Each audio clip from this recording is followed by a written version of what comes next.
Good evening, everybody. Are we all set at Area 58? Okay, great, thanks. Good evening, everyone. Happy New Year. Welcome to the first Conservation Commission meeting of 2026.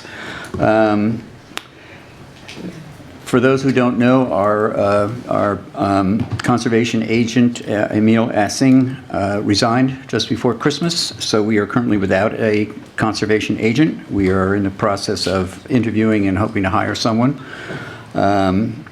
We do have with us tonight Marie Neely, who is a interim conservation agent for this meeting. She was a former conservation agent in Kingston and Hanson.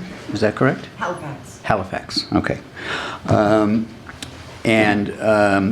We're waiting for someone to come and unlock the door downstairs so we can get our cart full of paperwork. But we think that help is on its way. But we're going to move ahead anyway with the business at hand. This meeting is being cablecast by Area 58 Community Access Media, Channel 15, and will be posted by Area 58 on YouTube as soon as possible. Tonight's order of business, we have one discussion item which we'll start with, and that is a COC request for SE 126-579 Cranberry Point Energy Storage Facility. Dave and Ann and I went out on a site visit this morning to Cranberry Point. There was only a small footprint or a small portion of the property that was under our jurisdiction, a small corner next to a cranberry bog, and basically what they did there was they had a corner of a battery unit and fencing, and we went and saw it today, and it looked great, really. I mean, they had done nice grading. They'd put in water retention ponds that weren't under our jurisdiction, but the fencing was clean, and it looked like they had done everything that was on our order of conditions.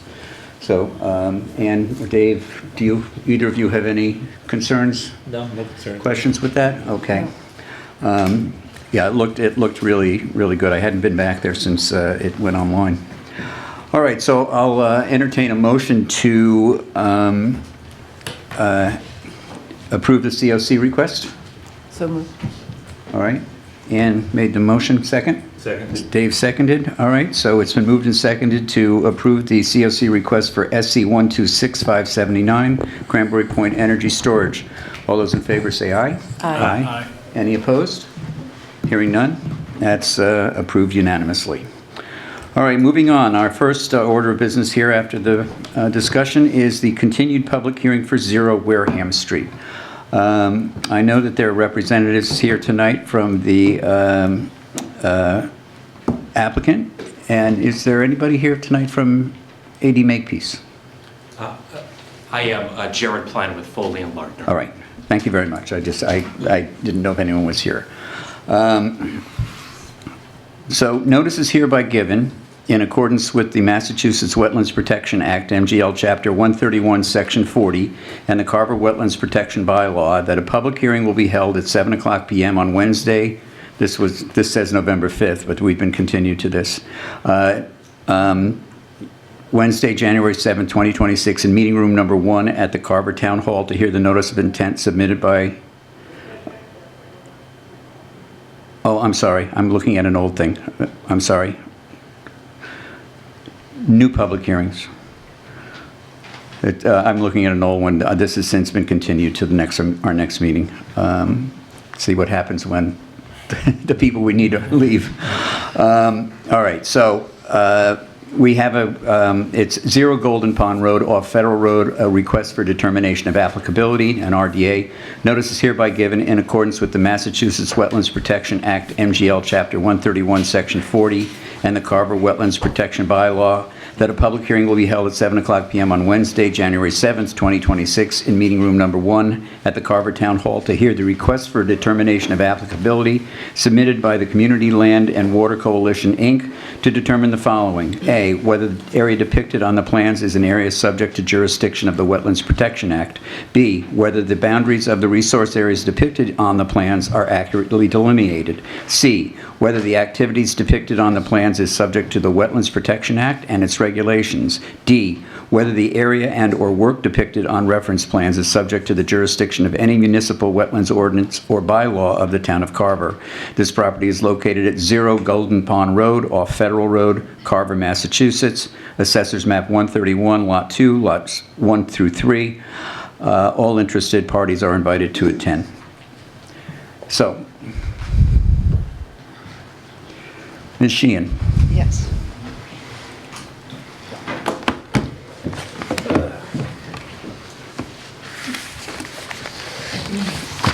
I'm assuming these recordings are with your group? No, it's another group. Okay. Can I ask who, yes. excuse, before we start, can I ask who you're with? I'm a filmmaker, so I'm just capturing this for my own purposes. Yeah, all that's required under the open meeting law is that somebody notify you that it's being filmed. They only have to notify you that it's being filmed, right? Is that Yep. correct? Okay. Yeah, it's odd. Oh, well, we usually record things too, so Okay. it's important. Okay. You're on TV. I'm not dressed, though. Okay. We do have handouts of our maps and exhibits. Could we approach and hand Yes, you them out? can, please.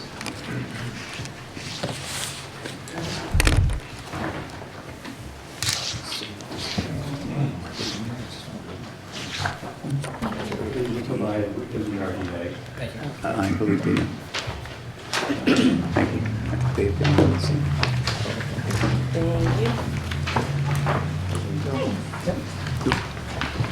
Do you have Give enough? these back to you after. Oh, you can keep them. Nope, those are all for you. Pretty nice. They are nice. So can you hear me? Yes. Okay, thank you. Thank you, Mr. Chair and members of the commission. My name is Meg Sheehan. I am pro bono attorney with Community Land and Water Coalition. We're a nonprofit group based in Plymouth, and our mission is to protect, preserve, and steward the land and water resources of southeastern Mass. I am the executive director of the group. I have 40 years' experience as an environmental lawyer here in Massachusetts. We are here tonight on behalf of the environment and on behalf of our members, some of whom live in Carver, very close to this site that we're going to be talking about, which is in South Carver. Community Land and Water Coalition is seeking the Conservation Commission's assistance in protecting our wetlands, and we're asking you to use our state wetlands protection law and our local Conservation Commission bylaw. Those two laws give any person the right to come to the Conservation Commission to request this help. And to do this, a person files what's called a request for determination of applicability to determine whether certain activities are covered by the Wetlands Protection Act and whether there are wetlands on the particular location.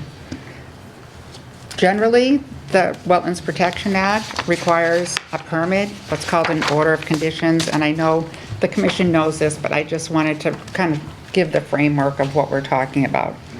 So in December, we filed the request for determination of applicability with regard to a large site owned by A.D. Makepeace Company in South Carver off of Federal Road. It is near Pine Tree Village and Cranberry Village, and it is surrounded by several of A.D. Makepeace's sand and gravel mines, including a sand and gravel mine that was subject to an earth removal permit issued in 2019 by the Earth Removal Committee for an approximately 19-acre sand and gravel mining operation that created a large reservoir. It's near what's called the Smith-Hammond Cranberry Bogs. Our request for determination of applicability covers basically 3 topics required under the law, and it identifies what we're talking about, which, as I mentioned, is this site. It describes the type of activity that we show impacts the wetlands or alters the wetlands, and those different activities include sand and gravel mining, filling of wetlands, and all resulting in activity. Our position is this activity required a permit, that AD Makepeace Company was doing this activity. Some of it is in connection with a cranberry bog. It includes filling a cranberry bog. It was not exempt from the Wetlands Protection Act as agriculture and should have required a permit. So tonight with me, I have Brandon Phaneuf, who is a wetland scientist. He will tell you about his expertise. Together, Community Land and Water Coalition and its environmental scientists, Mr. Phaneuf, a wetlands professional scientist, and our legal team worked together very closely for many, many months to investigate this particular site and to identify the activities, the wetlands, and the activities that we are asking you to issue this positive determination for. And we're asking you to issue the positive determination, which would indicate that AD Makepeace is violating and has violated in the past the Wetlands Protection Act by filling and altering and dredging wetlands. We are asking for a cease and desist. This is really important because the activity is going on as we speak. The earth removal activity under the 2019 permit for the creation of the reservoir has allegedly been finished, but there is earth removal, according to Google Earth and other observations, going on in the jurisdictional area around Golden Pond, which is a natural heritage and endangered species priority habitat. So we really need you to issue that cease and desist. Longer term, we're looking for mitigation of this damage, not that this could ever really be mitigated, but there can be some way that the Conservation Commission can require AD Makepeace to make up for this loss of habitat and wetlands. And as you know, under your bylaw and under the state law, you have the power to issue civil penalties under the state law. The penalty is $25,000 per day per violation. For each day that the violation continues, it's a separate violation. This has been going on for many years, as Mr. Phaneuf will explain. So the penalties here are potentially huge. And in our view, these are criminal activities because they are intentional and they're knowing violations of the Wetlands Protection Act and the bylaw, particularly to the extent that they are going on today within the jurisdictional area of Golden Pond. So I will turn it over to Mr. Phaneuf, and he will explain the maps and exhibits that were provided to you with our packet. All right, before we do that, I just want to, since we don't have name tags in front of us, I just want to make sure that everybody knows who everybody is. All the way on my left is our recording secretary, Ashley Schwartz. We have Commission member Ann Chadwick Diaz, Vice Chairman David Hall. Go ahead, I'm going to Carl. say it. Miller. Miller, right. My cousin used to live on Miller Avenue. Carl Miller is a board member, and Jen, I just know Jen, I know your last name, but Cullum. And we have Marie Neely, who is an acting conservation agent, and to Marie's right is Amy Quessel, who is the attorney from KP Law, Carver's law company, contracted law company. Thank you. All right, go ahead. Okay, thank you, Mr. Chairman. Good evening. My name is Brandon Phaneuf, and it's my job. 1 second, excuse me. Marie, Katya. your cart's here. Your chariot awaits. All right. All right, let's start again. Good evening, everyone. My name is Brandon Phaneuf, and it's my job to lay this out for you. what Meg just said. I am a professional wetland scientist, certified wildlife biologist, soil scientist, and certified professional in erosion and sediment control. And I've been working with the Community Land and Water Coalition since 2022 as one of their experts. I'm a Worcester County native. I have a Master's of Science in Wetlands Conservation from UMass Amherst. And I've been working in the wetlands and water resources field in southern New England and almost exclusively in Massachusetts and Rhode Island for the past 28 years. I've been in front of the Carver Conservation Commission at least once in the last couple of years regarding similar kind of matter. And I've worked in well over 100 municipalities in Massachusetts for both private sector clients, but also working as a peer review consultant. I have written testimony, and I have testified in something like 12 OADR adjudicatory hearings, 5 of which have been in the last 2 years with Meg. So in my work with the CLWC, I've been asked to be an expert in wetland and soil science. And as you will see shortly, I also have experience making GIS maps as a way of telling a story in pictures. The story that I want to tell tonight starts with Exhibit A. But before I do that, I want to emphasize some of the things that Meg has stated and state some of my own. We're here because of the fail-safe that the RDA application provides for citizen advocates. We're here because we believe that the Conservation Commission needs to know about what's going on in this and many other cranberry bogs in town, things that do not conform with the Massachusetts Wetlands Act or regulations, and specifically, I want to talk about the exemptions, the agricultural exemptions found at 310 CMR 10.04 agriculture. That's the set of exemptions that says you're a farmer, you have land in agricultural use, there are certain things that you can do that the normal citizen can't, and you do not need to do pre-construction review by the Conservation Commission. We believe in this case it's actually the opposite. They should have come in. So Makepeace, over the past few years, since 2023 at least, has been renovating their bogs at 24 Federal Road, the Smith-Hammond bogs, as they're called.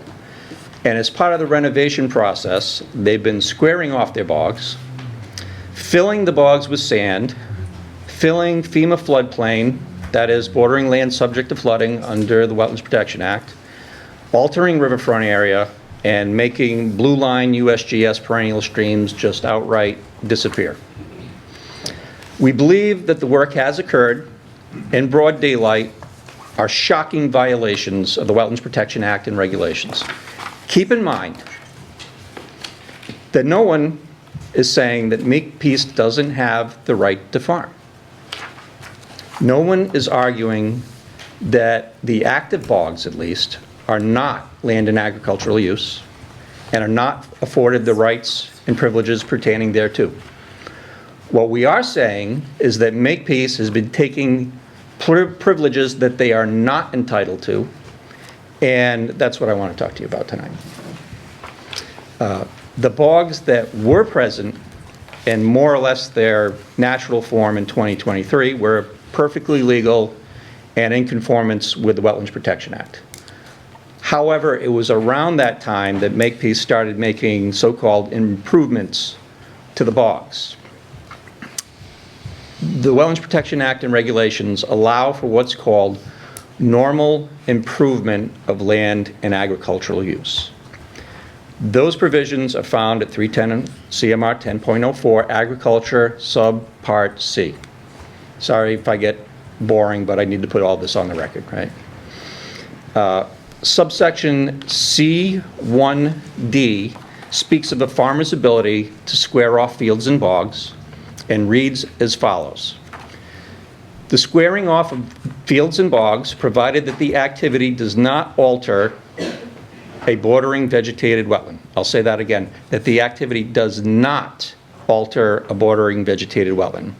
There is no increase in the amount of land in production beyond the minimum increase necessarily resulting from making the boundary of any field or bog more regular, and no fill is placed within bordering land subject to flooding. No fill in BLSF. That's the 100-year FEMA floodplain. Okay? I want to make it clear that what you're about to see in the exhibits that I've handed out comes from images and data available to anyone on the MassGIS website and the MassMapper interactive website. I have personally not been to the site. I haven't so much as stepped a foot on the property in my entire life.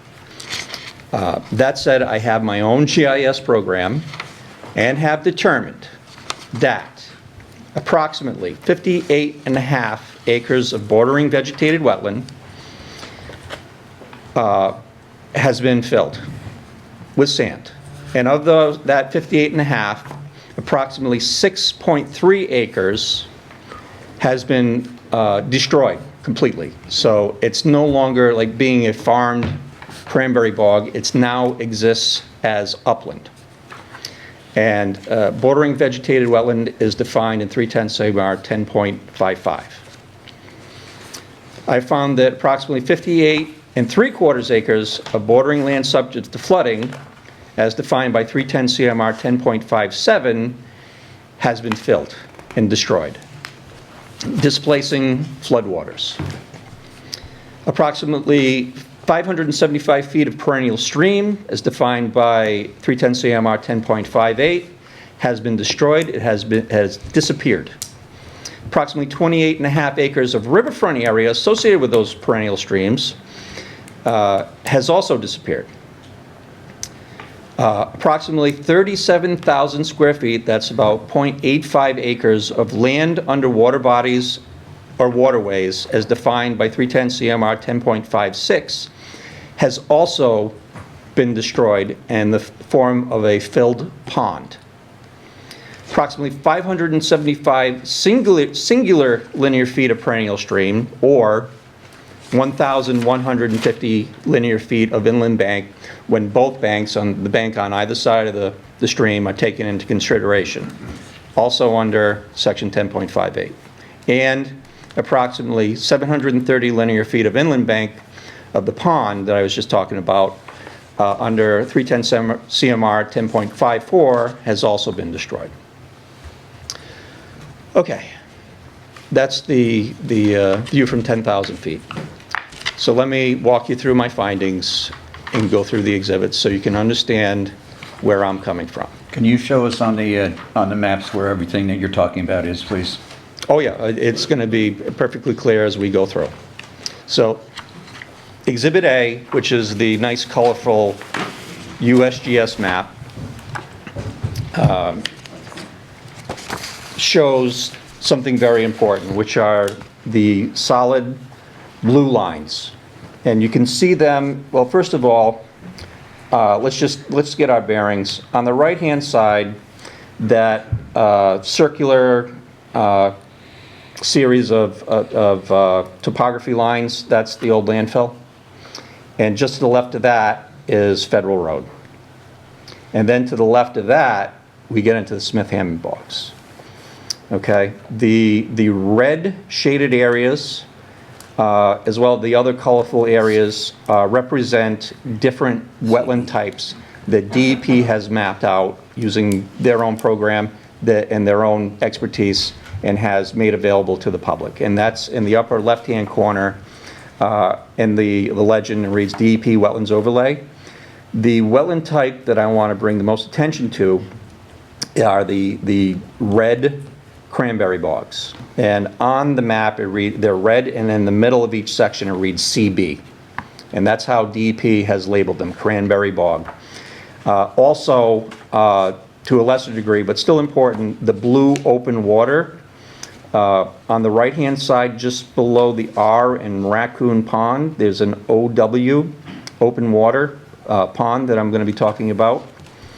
The other ones, the shallow marsh, shrub, wooded, swamp, coniferous, they're also on site, but in different places, and that's not really what we're concerned about tonight. But that's the DEP wetlands overlay. Again, what's important about this is that to be considered a perennial stream that's protected under the Wetlands Protection Act and 310 CMR 10.58, it has to be a blue line on the most recent USGS topographical map. This is that.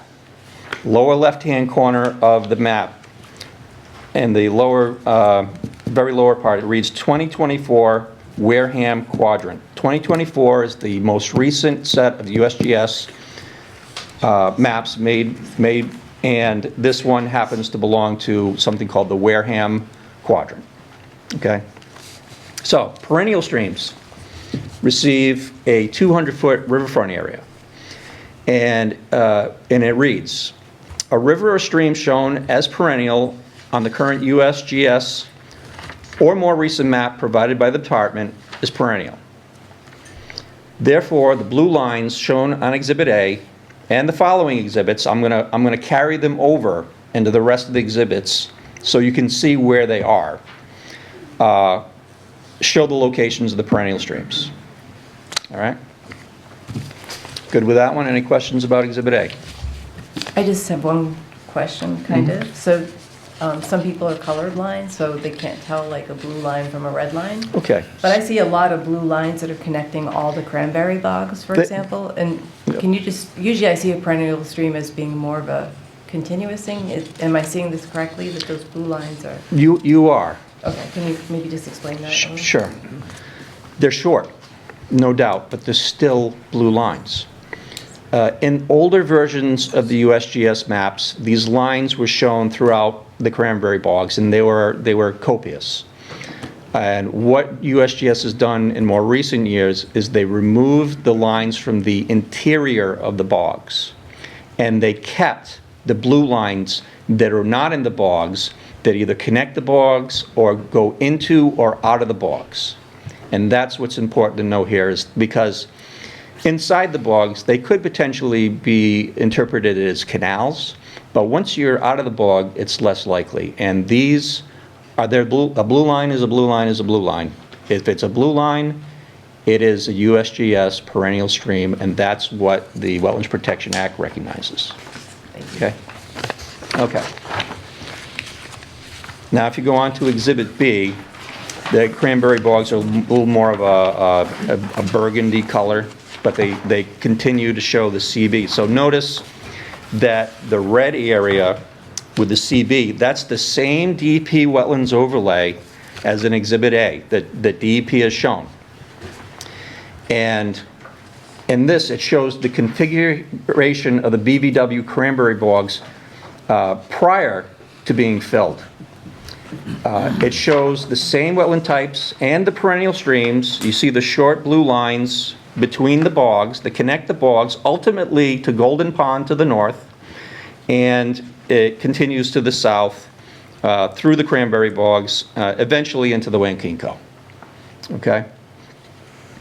The solid yellow outlines, the kind of like rectangles or squares, they depict the outline of what the bogs look like today. All right? And the hash yellow areas are the spots that have been disappeared. They used to be BVW bog, and they now exist as upland area. Okay? And it establishes that Makepeace has altered and filled approximately 58.5 acres of BVW, and this excludes this orange hashed area in the upper right, which is a DEP, what's called the Wetland Change Overlay. Back in 2011, 2012, they put out data, and the idea was to alert towns that this wetland might have been altered and you need to check it out. Okay, so DEP already flagged that bog in the very northern part of the Smith-Hammond Bog Complex, and I'm not even talking about that tonight. We're focusing on the other areas, but you should know about that as well. Okay? Of those 58.5 acres, approximately 6.3 acres were turned into upland and are not current bogs. That's the yellow hashed areas. Okay? There's one spot that is very interesting in the north central.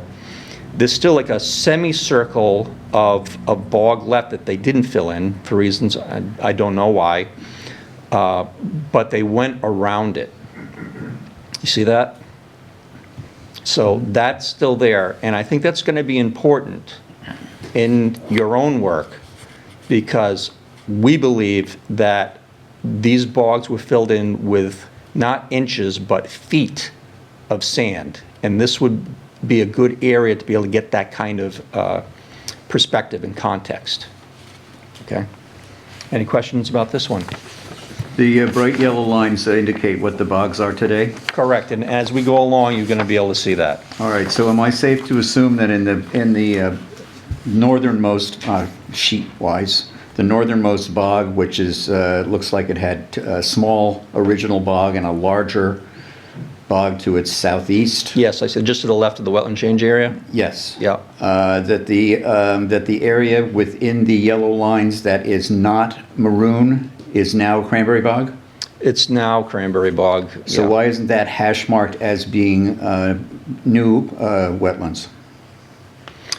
Because this exercise focuses on the wetlands that were natural and protected and are now not there.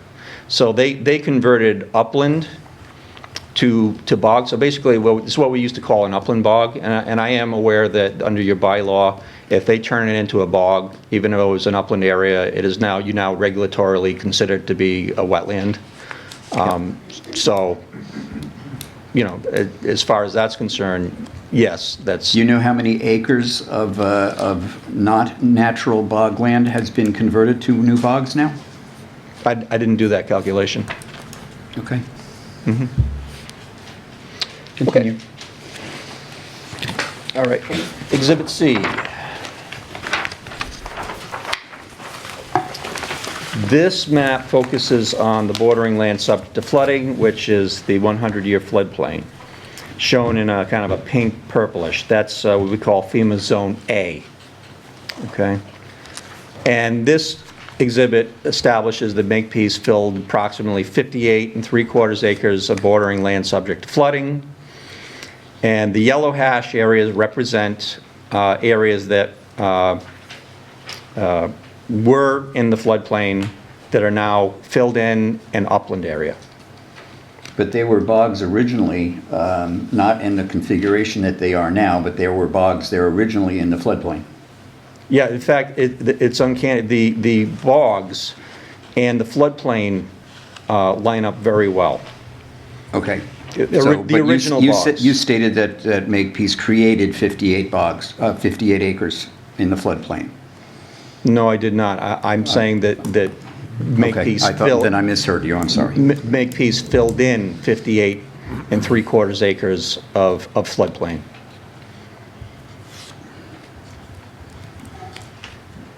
Why are you saying that they filled in if if a lot of that was already bogs?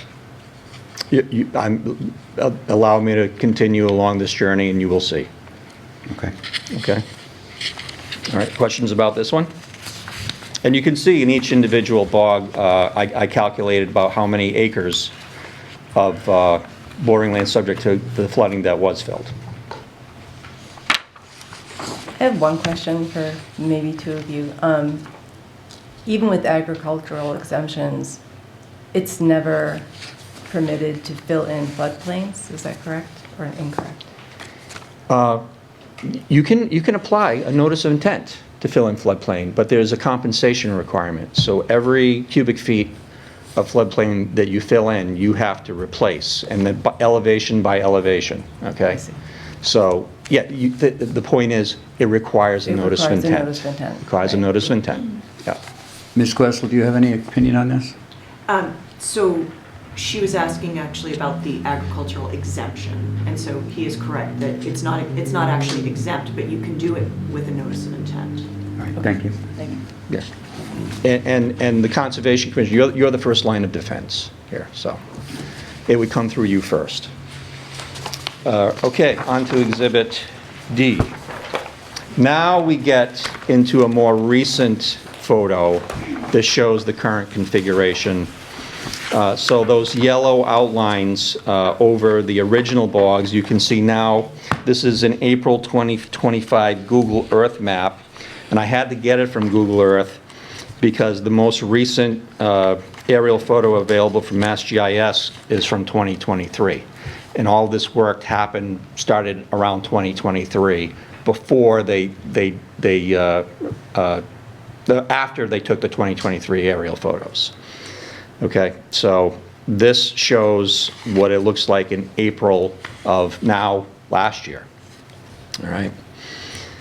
And this a purplish, pinkish outline, that's the 2025 aerial photo, and on the outskirts is the 2023. So, in fact, you can see in the lower left-hand corner, you can see the reservoir that they constructed from that 2019 order that Meg was just talking about. You can see how part of it is now black water, whereas in 2023 it was more muddy water.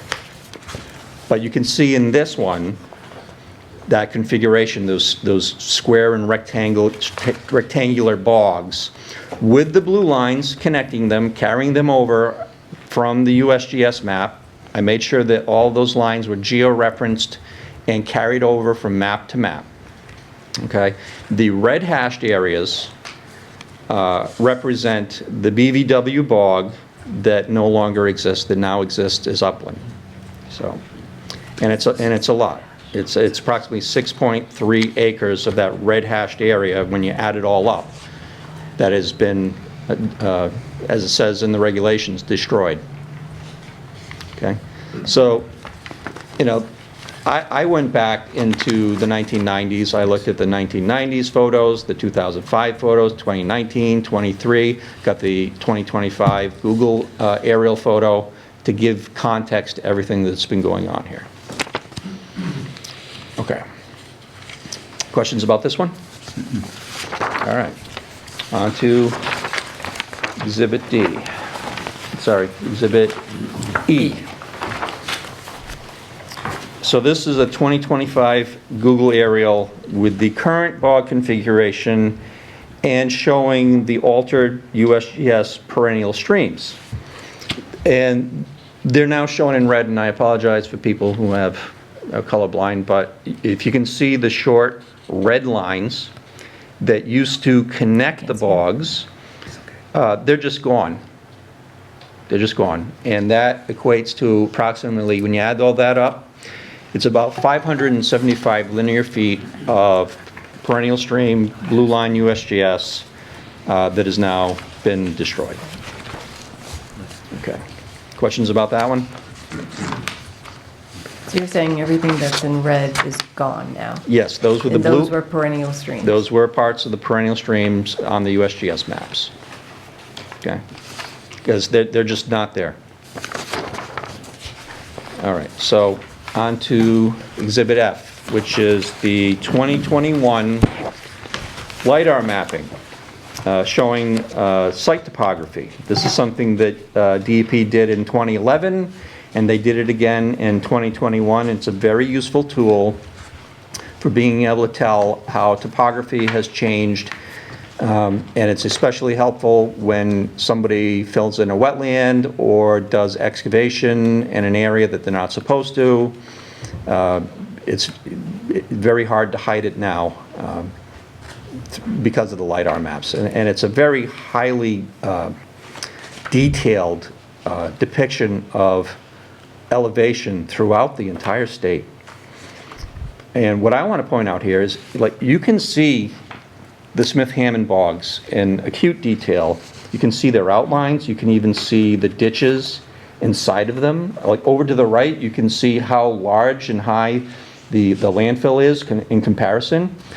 But what I want to point out is look around the edges of the bogs, and you can see the ditch that goes around it, and how the elevation goes up into the upland area. It's very distinct, okay? So again, this one is just a base map for the next series of exhibits. Okay, questions about that one? So then we go to Exhibit G, which is the 2021 LiDAR data showing what I believe delineates the BVW and the bank of the pond. So the BVW bogs, active bogs with the still bordering vegetated wetland, are outlined in dash pink, and it follows that contour around the edge. And in the kind of upper right corner, you can see a blue hash line that represents a pond. Okay. Good with this one? Again, this is the only way I was able to do any kind of quote-unquote field work, right? So this is my delineation of the site, and if you go back to the very first Exhibit A, the areas that are outlined in dash pink line up very well with the red cranberry bog areas. Very, almost exactly. And the issue that I get is that these DEP wetland overlays aren't very accurate. And I agree, they're a good guide when you're dealing with a wetland in the woods. This is a completely open area. It's they're bogs that have been worked over and made very exact. If you go to any of these bogs, like anywhere in time, there's usually a nice steep slope going down to them. And that's what you're seeing here. So in this case, DEP was able to get the wetlands overlay extremely accurate. All right? All right, so that was Exhibit G. Exhibit H shows the bordering vegetated wetland and the pond delineation with the current bog configuration overlay for verification. Okay.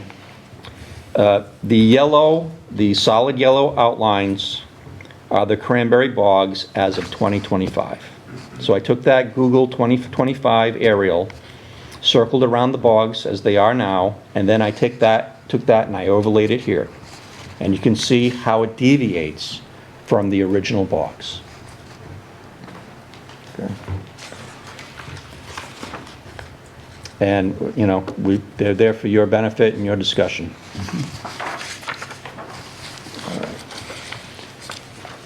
Exhibit I. This is an aerial photo showing the perennial stream locations, those blue lines, along with the 100-foot, what we call the inner riparian zone of the riverfront area, and the red dash line represents the 200-foot riverfront area, the full extent. And I understand that for agriculture, new agriculture, the riverfront area is only 100 feet and not 200 feet, which is why I show both. But the 100-foot mark is for when you are working within the confines of the agricultural exemptions and you're following them correctly. So I show the 200-foot mark here because it's my belief that they are not working within the confines of the agricultural exemptions. And therefore, you should be considering the whole 200 feet. But this is what it looks like. Okay? And let's see here. Yeah, that's it. The blue lines, the dash yellow line being the 100-foot mark and the red dash line being the 200-foot mark. And that's kind of a base for what I'm going to tell you next. Any questions about that one? Okay, then we turn it to Exhibit J, and what I do is I color in the portions of the riverfront area that have been altered. Okay, so again, the blue line denotes the perennial streams. The kind of a pink dash line represents the 100-foot riverfront area, and the red dashed is the 200-foot riverfront area. And this establishes that Makepeace filled the riverfront area and the perennial stream. And if you go to the upper right in the map notes, it reads, the amount of riverfront area altered totals plus or minus 28.6 acres. Okay? So Brendan, so when I look at the first page and I compare it to Exhibit J, Yep. I can see like the shapes are extremely different on Exhibit A to Exhibit J. So that's why you're saying they've been changed, because that whole area has been changed, Yes, right? yes. I mean, and it's probably obvious, I'm just making sure that I am understanding this correctly. Did you say Exhibit A? Yeah, A to J. I'm A to looking J. going back and forth, Yes, and I very- see that that's very why you're different. They're- highlighting these all. Correct. They're in the exact same position. Well, the streams are, the blue lines are in the same position. Yeah. They're now gone. Those streams do not, the ones that I had in red, they're now gone. And The they've ones- altered the riverfront area associated with them as well by configuring these new bogs. And keep in mind that the exemptions says nothing about being okay to do any of this work in riverfront area. On Exhibit E, you indicated four river perennial streams that had been altered, and here you're saying there are 10 on this one. I said there's 4 stream, what's it, 4? So what'd you say, Exhibit E? Yeah. Where you got your linear feet of how much perennial streams have been altered. And then on this one, 3, 4, you're saying that 5. existing, existing river perennial streams that connect the bogs, which are visible on Exhibit A, are now something new. Can you explain that, please? The red areas, the red lines on Exhibit A are the areas that I am absolutely sure are completely gone. There may be more that are gone. All right, so let's say, He's talking about, you're talking about, I'm sorry, A? I'm talking about A. A. If Comparing you look at where to- the 4 bogs kind of come together and across, the 4 bogs in the center, there are blue lines indicating a perennial stream that connect all 4 in a sense. yep, Right. Okay? And on Exhibit K that we're looking at now, those 4 or J. are J. J. We're on J, but K. I didn't get to K yet, but. All right, J, you're right. Those 4 are still there. That cross still exists, but the bogs in each one of those quadrants have been cut off, filled in, and completely altered. So the upland cross, like the white cross in Exhibit A, that's still there. But the bogs, As are the perennial streams, according to this. Or does that indicate where the streams would be if they were still Yeah. there? if they're still there. Correct. If they're still there. I follow what you're saying. So on Exhibit J, they're not there. Your Right. contention is they're no longer. They're not there. Right. That's where They're they not would there. have been. And it's not just the stream itself. Like, the stream could still be there, but you still have the riverfront area surrounding it. Right. Right? That's been altered. And that's represented by the yellow shaded areas. So even if the stream is still there, the 200-foot riverfront area has been altered. So J is showing the impact area. Correct. Right. Right. And notice, like in that white cross, you can see where the yellow hashed area, the yellow colored area is, I stop it. So I recognize that that white cross area existed before, and therefore they technically did not alter that area. So I made sure to focus on the bog proper that they altered. And again, the red areas are the low-hanging fruit. Those are the ones that it's no doubt that they're gone, because they're in the middle of the bog, whereas before they connected bogs. Right.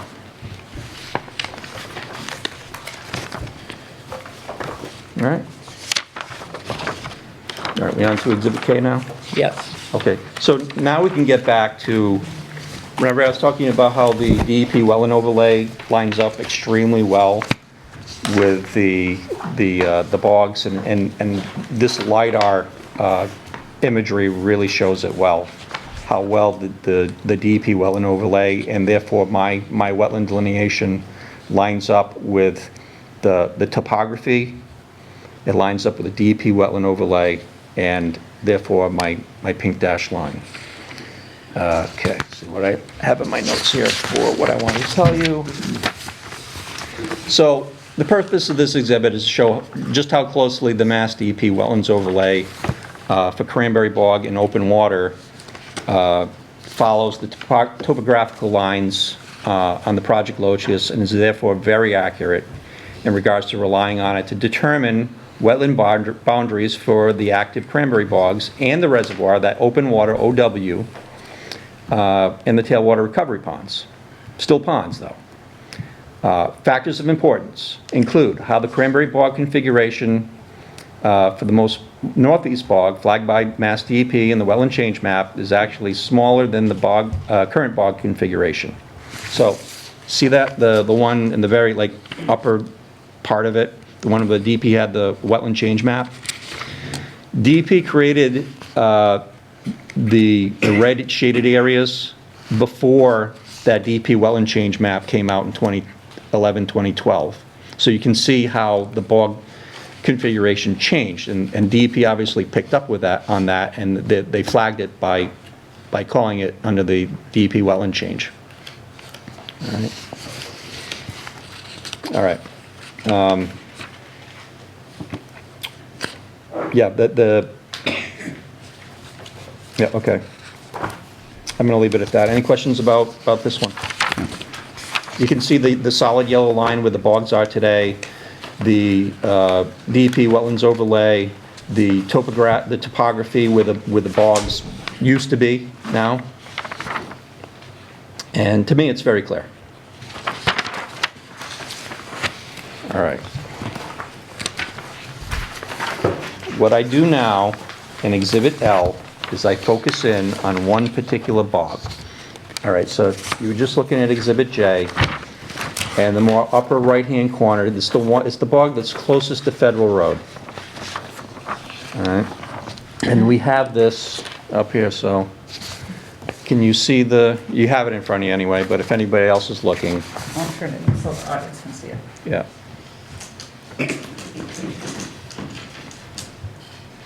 This is what I call wholesale filling of BVW bog. Okay, so this is the close-up of the northeastern portion of the project locus. It shows the BVW bog being filled with sand. There's a front-end loader depicted in the area where the sand is being pushed onto the BVW bog. Just below that, south of it, there's a dump truck or a uke, which is the off-road dump truck. It's shown just south of the front-end loader. And to the north of that, all circled in green, is an excavator sitting on the bog. All easily visible. There are piles of sand and grading lines present over the bog, which is a BVW under the Wetland Protection Act and regulations, and your bylaw. This bog is also and bordering land subject to flooding. Riverfront areas also present, and we also have the pond kind of in that little alcove on the north side of the bog. Okay, so this shows the typical means and methods of bog and pond filling using the project locus. And what I'm going to do is I'm going to quickly forward to Exhibit S, which is a UMass Extension guidance document regarding bog sanding, which is a normal process for cranberry bogs.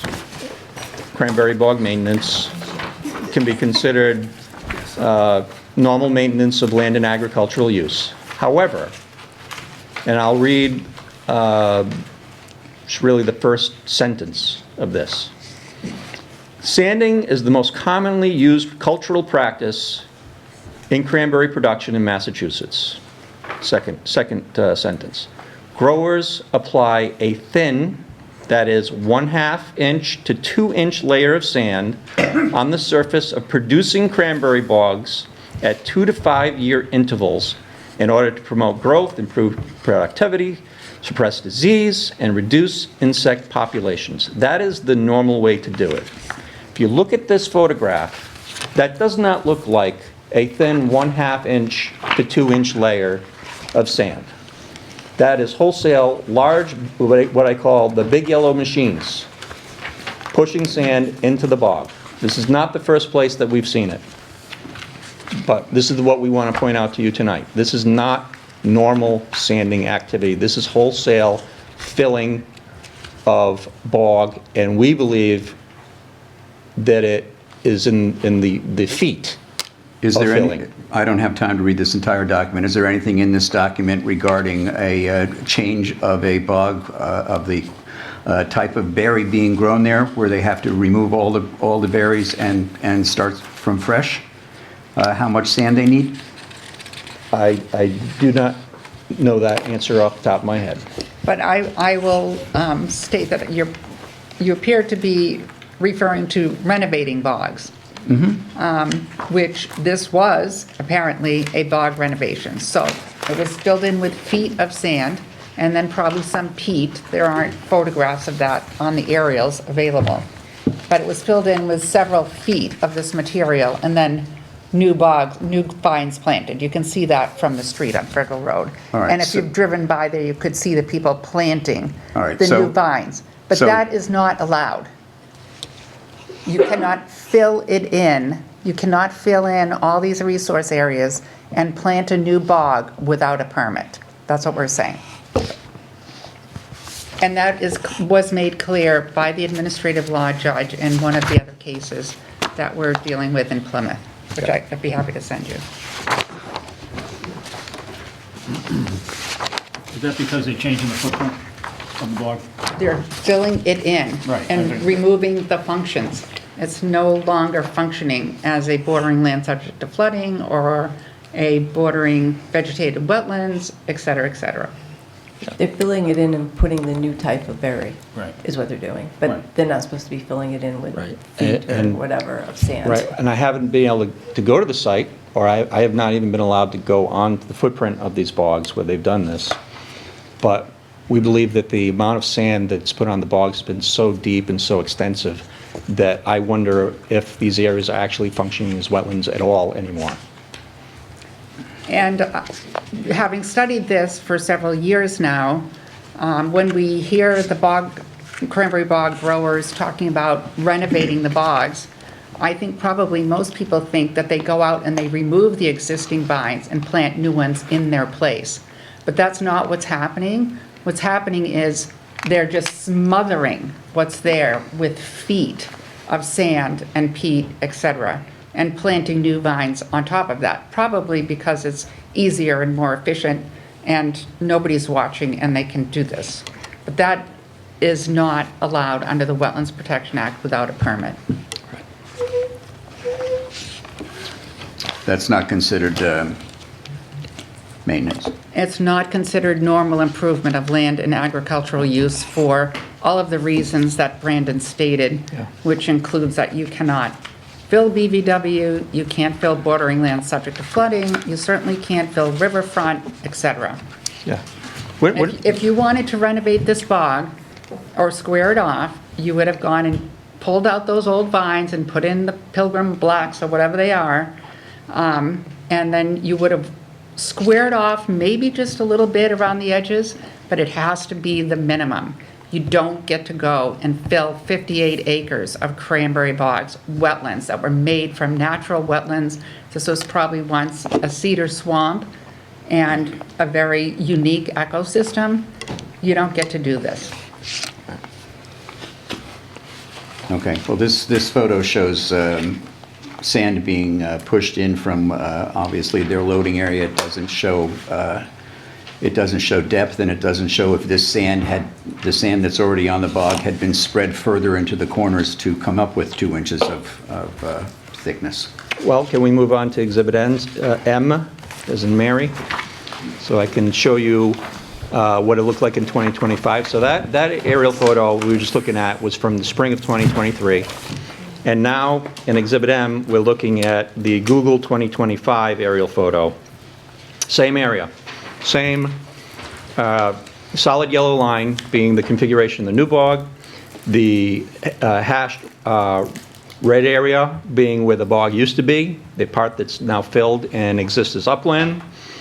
The circles, the green circles in the same areas where the equipment was in 2023 for context. And what I want to point out to you too is when you ask me, well, do we know if these, you know, how much sand was pushed and where? Just look in the northern part, that solid blue line, where the pond used to be, the pond is now completely gone. So how deep was the pond? Had to be several feet deep. I'm guessing it was a lot deeper than that. It is now completely gone and most likely level with the rest of the bog. So that was a natural pond? Don't know, it would be speculation, but it doesn't matter. Even if it is something that's an agricultural use, it's still a pond. So they're using it as a pond, as land and agricultural use. So they get to do certain things, like they get to take water out of it, put water back in. You know, they use it to flood the bogs and, you know, in the wintertime to preserve the vine, maybe even use it in, you know, during harvesting season, you know, things like that. But, you know, things that you wouldn't be able to do in other places. But it's still a pond as defined in the Wetlands Protection Act and 310 CMR 10. And you can't just fill it in? You can't just fill it in. Excuse me, I'm sorry, our attorney, do you concur with that? Or do you think that you can just fill in a pond without an NOI? I don't think you can just, you can't just fill it in, but it does say that you can do the cleaning, clearing, grading, repairing, dredging, and restoring existing man-made or natural water management systems such as reservoirs, farm ponds, irrigation systems, field ditches. You can maintain them, but you can can't maintain fill them in. Looks like you can even change them, but probably not fill them in without Right. the permit. Okay. Right, so, Thank you. you know, were you reading the, if I've asked through the chair, was that the normal improvement or the normal maintenance section? So I have a small screen, so I can Yeah, point yeah. out normal maintenance. Normal maintenance, okay. So, normal maintenance and neither normal maintenance or normal improvement of land and agricultural use. There's nowhere in there you're going to find you may fill in the pond wholesale and make it disappear and not have to obtain a notice of intent for that. Okay? And Savory, I've been here 2 years. I assume we've never gotten an NOI on this property with this work? Not to my knowledge. There's a gentleman here from Makepeace, he'll We be can ask talking him. later. Yeah. So I don't recall this ever coming in front of us. Well, this is only, this work looks like it's only been going on for the last couple of years, so. for the Yeah, I most- mean, for the I've been most here part. 2 years. Okay, so now on to Exhibit N. Same close-up of the same bog, the same yellow outline, red hashed areas, blue lines, showing where the pond used to be, the 37,000 square feet of where the pond used to be. But in this one, it shows a pink polygon, pinkish purplish, that FEMA has designated as the 100-year floodplain, which is coincident with the bordering land subject to flooding that's in the Wetlands Protection Act and regulations. So not only did they fill in BVW, not only did they get rid of the perennial stream, the banks associated with that, the land underwater bodies and waterways associated with the pond and the stream, but they also filled in bordering land subject to flooding. Where's the polygon? Well, a polygon's just like that pink blob. The whole middle section? The whole middle section, including, yeah, that whole middle section, in the upper left-hand corner in that alcove where the pond used to be, within the blue outline, Yep, that was bordering land subject to flooding. okay. Okay. And again, I read it very clear at the beginning of my talk that squaring off of fields and bogs is allowed, but you can't fill in BVW, You can't fill in bordering land subject to flooding, and the squaring off that you do has to be the minimum necessary. So basically, you can make your bog or field larger, right, but you can't cut into the wetland. And that's what they've been doing here in shocking amounts. Meg, can I ask you one question, please? Sure. Going back to Exhibit L, you had indicated that, that they were just putting sand over existing vines. It appears to me that quite a number of those bogs very close to where the sand is being pushed have been scraped clean. That could be. It's really hard to tell from the pictures, and a site visit with Okay. some sampling would disclose what they actually Okay. did. Yeah, I can see above it and to the left, maybe. It's speculation in my part at this point, but Of the two bogs, certainly to the left. to the left, Have but been to the scraped. right, and where the neck is going from the upland area, that looks like a much darker burgundy. Like that area hasn't been stripped, if that's what it is. In either case, it is alteration. So it's a Okay. wetland, it's altered. If you did that, you know, in your backyard on 10 feet or whatever, you would have to get a permit. Mr. Chairman, may I? Yes.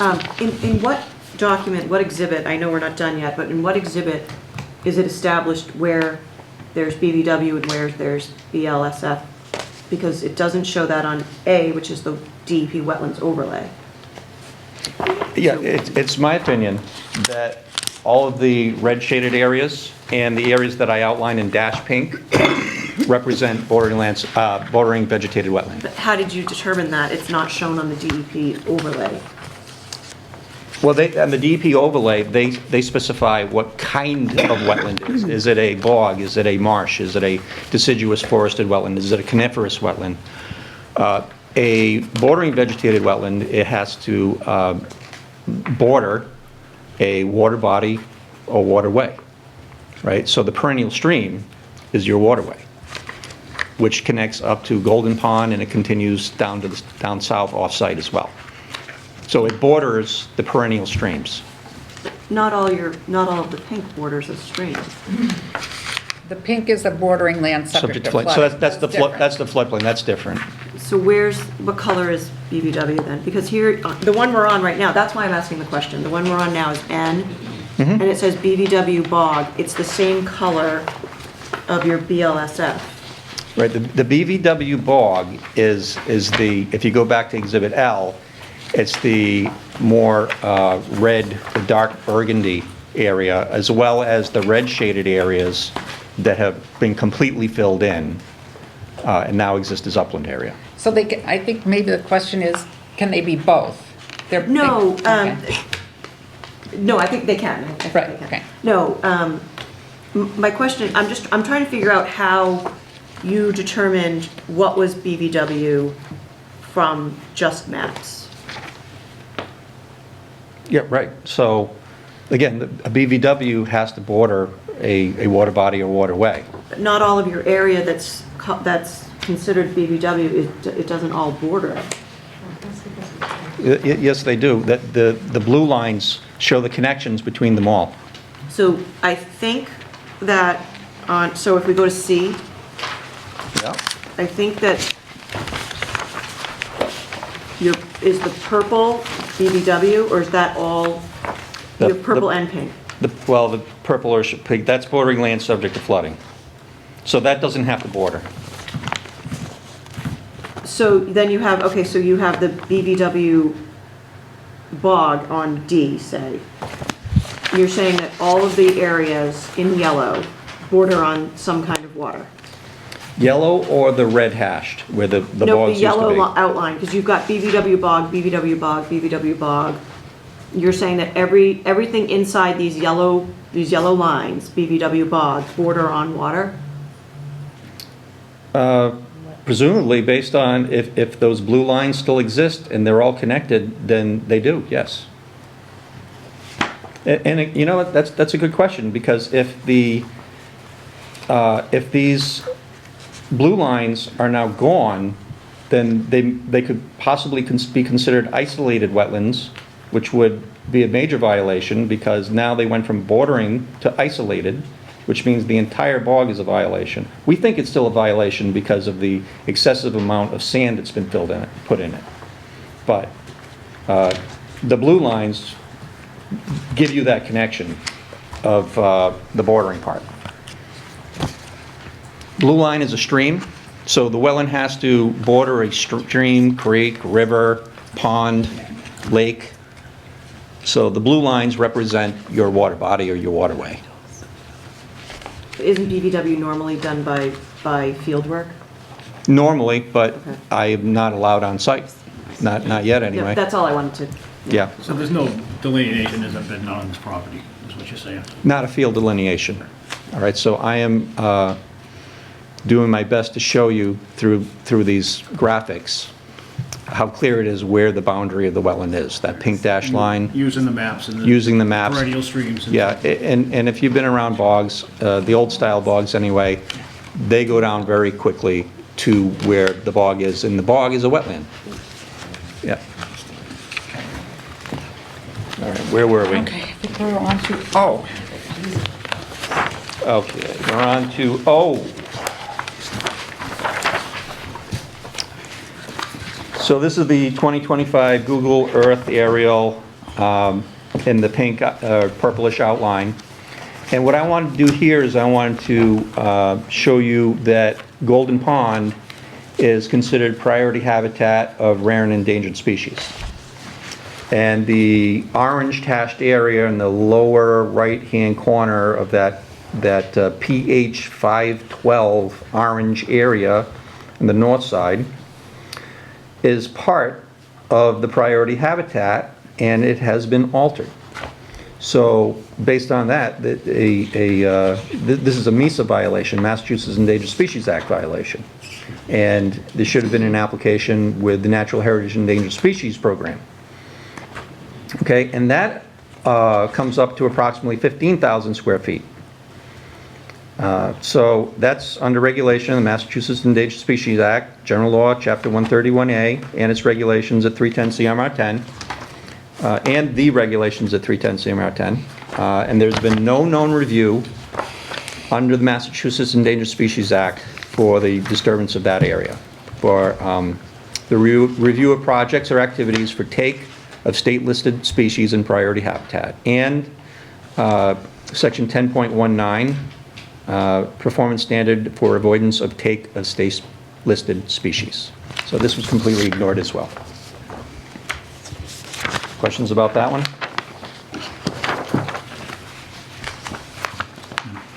Okay. All right, then we go on to exhibits P, Q, and R, which are the very small scale, very overview of the entire watershed. The red outline shows the watershed that the perennial stream that Smith Hammond Bog lies in. And you can see a dark blue line. So what I did is I used a program from USGS called Stream Stats. And we use stream stats when determining whether or not sections of stream are perennial. You might have had those kinds of applications before where somebody gave you a stream stats analysis.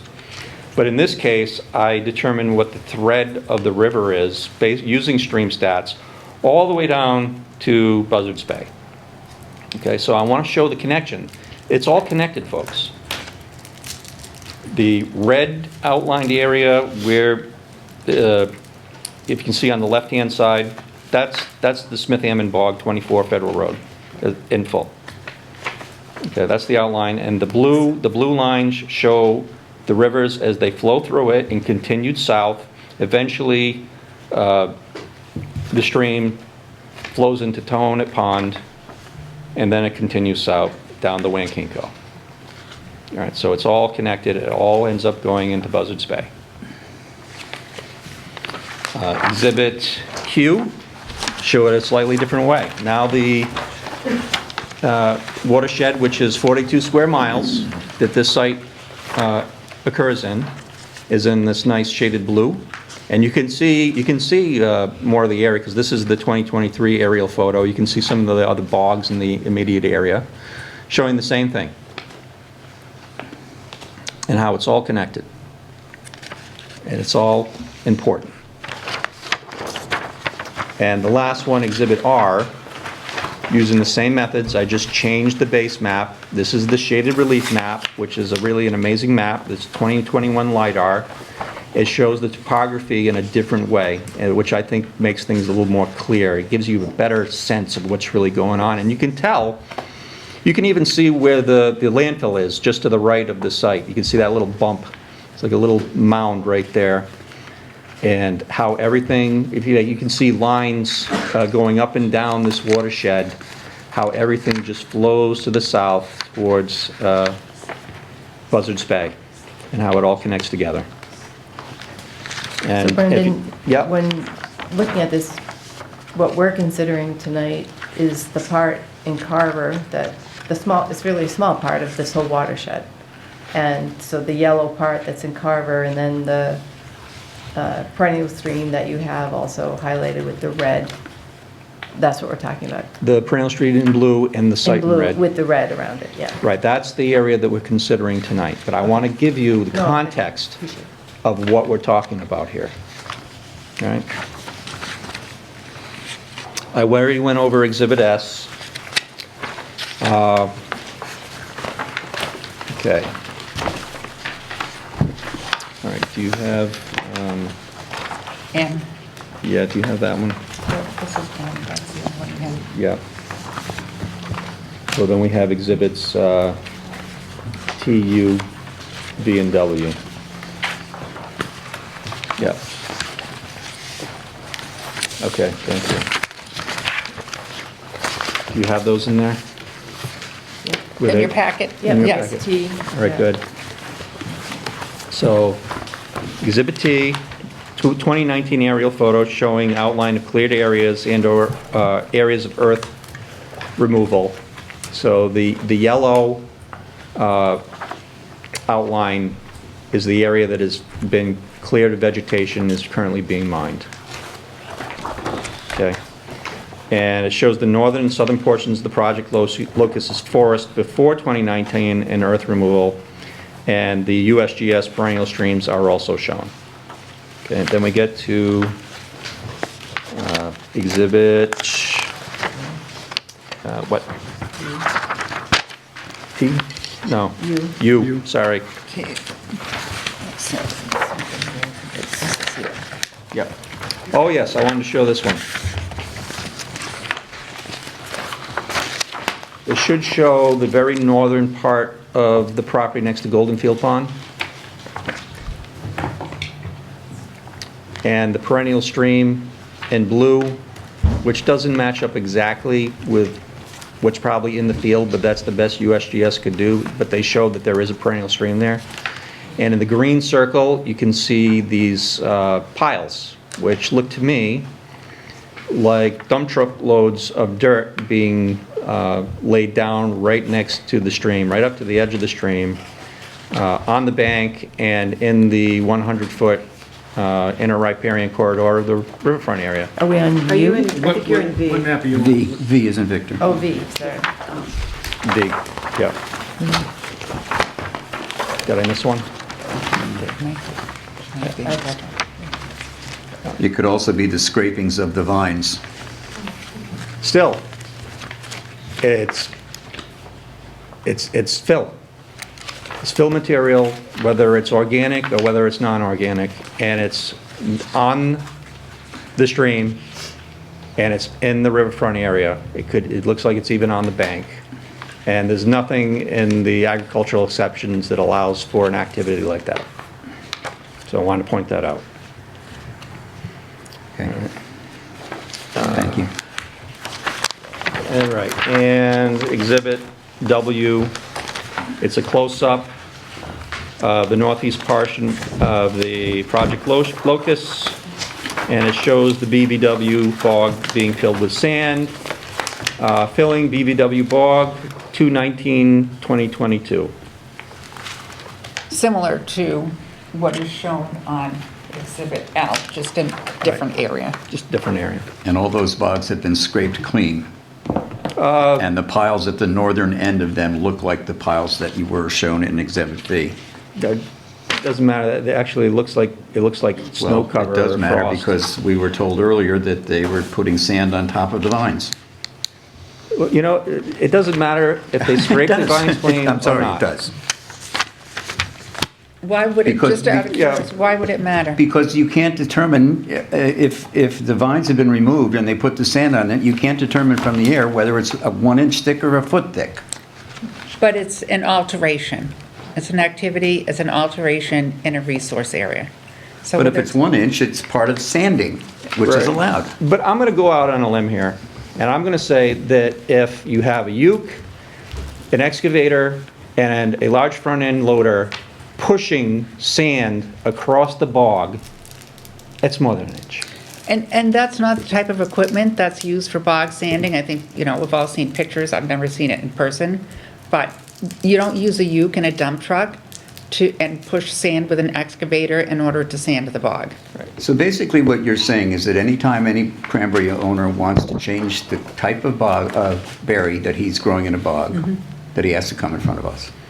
If they are going to alter it in this manner by dumping feet or some quantity of sand and gravel or sand, and it's not within the agricultural exemption, if they're filling a BVW, bordering land subject to flooding, and then they're squaring it off and not making it just the minimum, yes.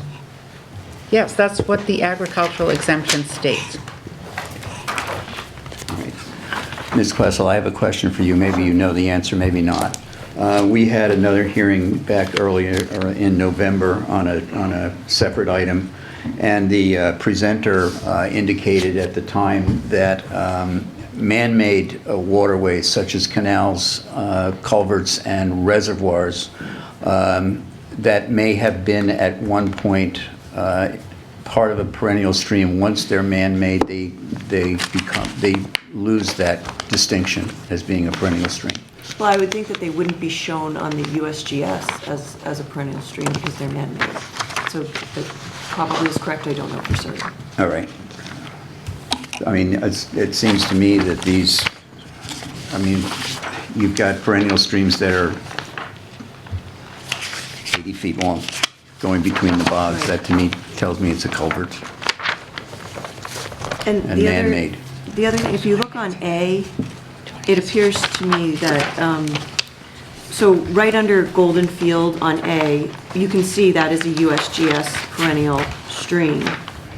It's a blue line. However, when he covers up the others with a darker blue and a thicker blue, I'm not sure if that's adequate evidence to, I'm not accusing Mr. Faniff of anything. I'm just saying that, well, when he covers it up with the darker blue, with the dark, thicker blue line, we can't see if that's actually the USGS perennial stream, or is it an intermittent stream, which is the same color line, but it has two dots. It's a dash with two dots, dash with two dots. Right.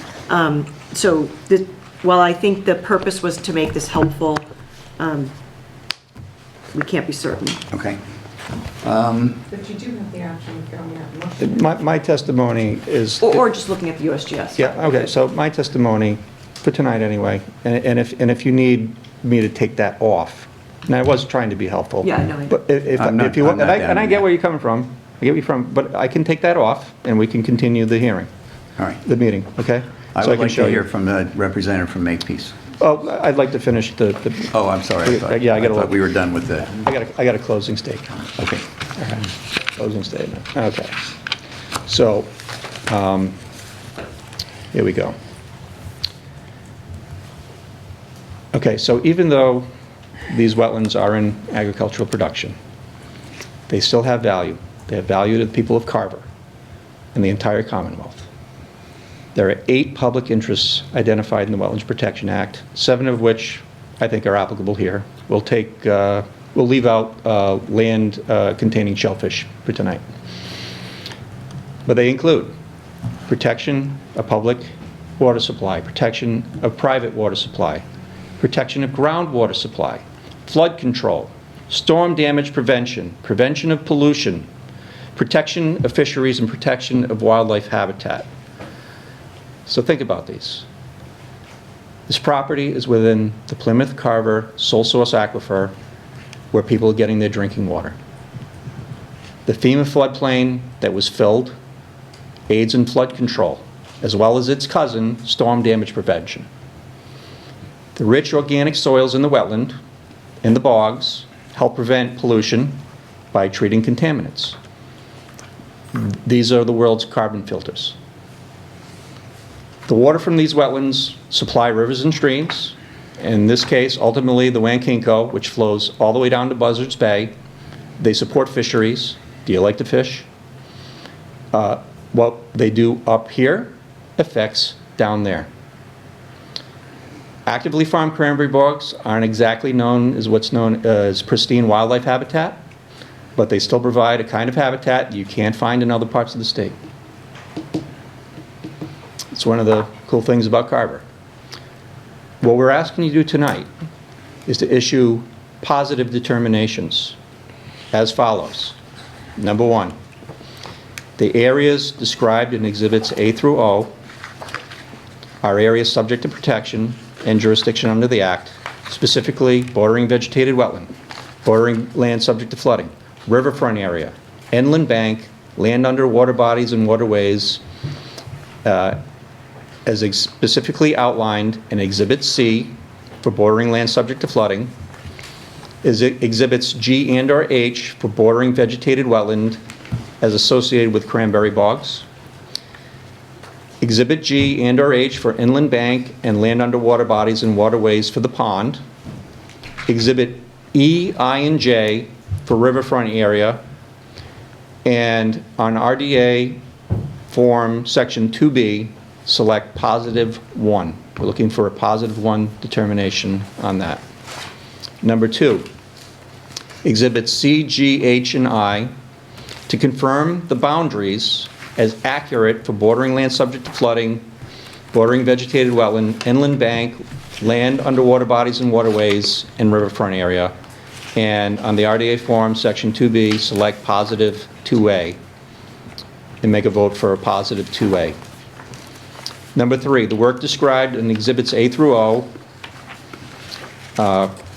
within the area subject to protection and jurisdiction under the Act will remove, fill, dredge, or alter that area and have already removed, filled, dredged, and altered that area, and therefore the work required the filing of a notice of intent and form section 2B, vote for a positive 3. Number 4, some or all of the work described in Exhibits A through O and this narrative are within the buffer zone and will alter an area subject to jurisdiction under the Act and required the filing and notice of intent. And on the RDA form, section 2B, select and vote for a positive 4. Number 5, the area and work shown on Exhibits A through O are and were subject to the jurisdiction of the Carver Wetlands Protection Bylaw. If they're not following the agriculture exemptions, it is therefore subject to the jurisdiction and the controlling authority under your bylaw. And that would be a positive 5 determination. And finally, number 6, if the notice intent is filed for any future work in the riverfront area and the work that's already been done in the riverfront area, described in Exhibits E, I, and J, Makepeace must consider in alternatives, and in the RDA form 2, section 2B, select and vote for positive 7 determination. This is a lot, I know. It's a lot. But hopefully I laid it out to you. This is black and white. The comment about Exhibit A and the making more clear the blue lines notwithstanding, which I can correct, and we can continue this so I can show it to you without to show you that they're not dashed out lines. It's clear to me that the work was done, does not comply with the wetland regulations and their agricultural exemptions. So by issuing a positive determination, what you do is you're taking control of your town and what happens in it. Conservation commissions have what's called controlling authority under the Wetlands Protection Act, not to mention your own bylaw. So what we're asking for you to do is to please take control of the situation. We're trying to keep the public interests that I just went through protected for everybody and not just Makepeace. I rest. Thank you. Thank you very much. Thank you. Happy to answer any questions. Okay. I have one. Sure. Yes, you need to come up and, oh, we don't have a sign-in Public sheet. comment? Okay. Well, I am completely the monkey in the middle. Nobody expected me to be here. I'd like to say We what I still need to need your say. name and your My address. name is Brian Tucci. I'm here as a guest. We need to know where you live. I live in Wareham on Glen Valley Road. This is sort of being on stage here, kind of new to me. I feel for them, and I feel for them. I right now live in a camper. I can't, this is important, it has to come out. I live in a camper on the little piece of property that we have left. If you were there for my father when he was going through this, you're now in the hot seat that you hired people to put my father in. You're now in it. And what you've done for generations and generations, because you hate my grandfather. Can you just say who you is? I am Brian Who- No, Tucci. but I mean, My when you family- say you, My family had Maple Park taken away from them. by, yeah, I don't know. who you- That's a whole, I'm gonna talk the way I'm This gonna is- talk. this is No, not the forum it for is, this. because This I is tell not- you why. excuse me. No, it is, because 80 Makepeace gives to Carver, 80 people gives to Carver, 80 gives to Carver. You're compromised. What does this have to do with wetlands? What does, Before their lawyer gets up and makes. excuse me, what does this have to do with the wetlands? All of it. It has to do with everything that's going on. They plan this for years in advance. They know what you're talking about. They have to almost gaslight you out of the situation. They know what they're saying. They know the questions they have to ask to make it sound like you don't know what you're talking about. Oh, yeah, they're totally controlled by Makepeace. But wait, please, we lost Totally. 800 acres of land, and I really just want, the whole goal is I'd love to have it back. I'd love for, like, you want this to stop, I want this to stop. You know what's going on, no matter how much, just watching you up here is what Brenda Ekstrom did to my father. It was awful. So, you tell me, how? I'm shaking because it's 15 years of holding this in.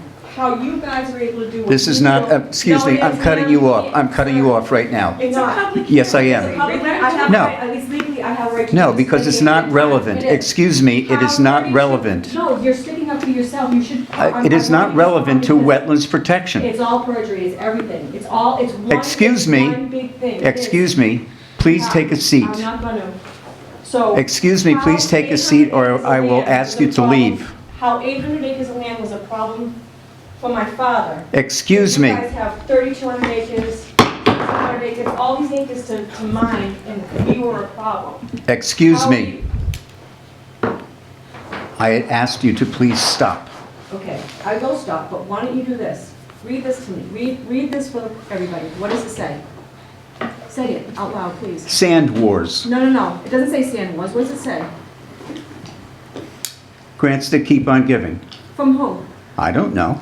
Sir, read this. 80 Makepeace. We're trying to conduct a meeting. We're here. trying to- I am We- too. We What- are what too. does this have to It's do not with- me, it's not yours. Well, you can't say everything. What specifically has to do, You know what they're trying to say to you. what does this specifically have to do with wetlands? All of it.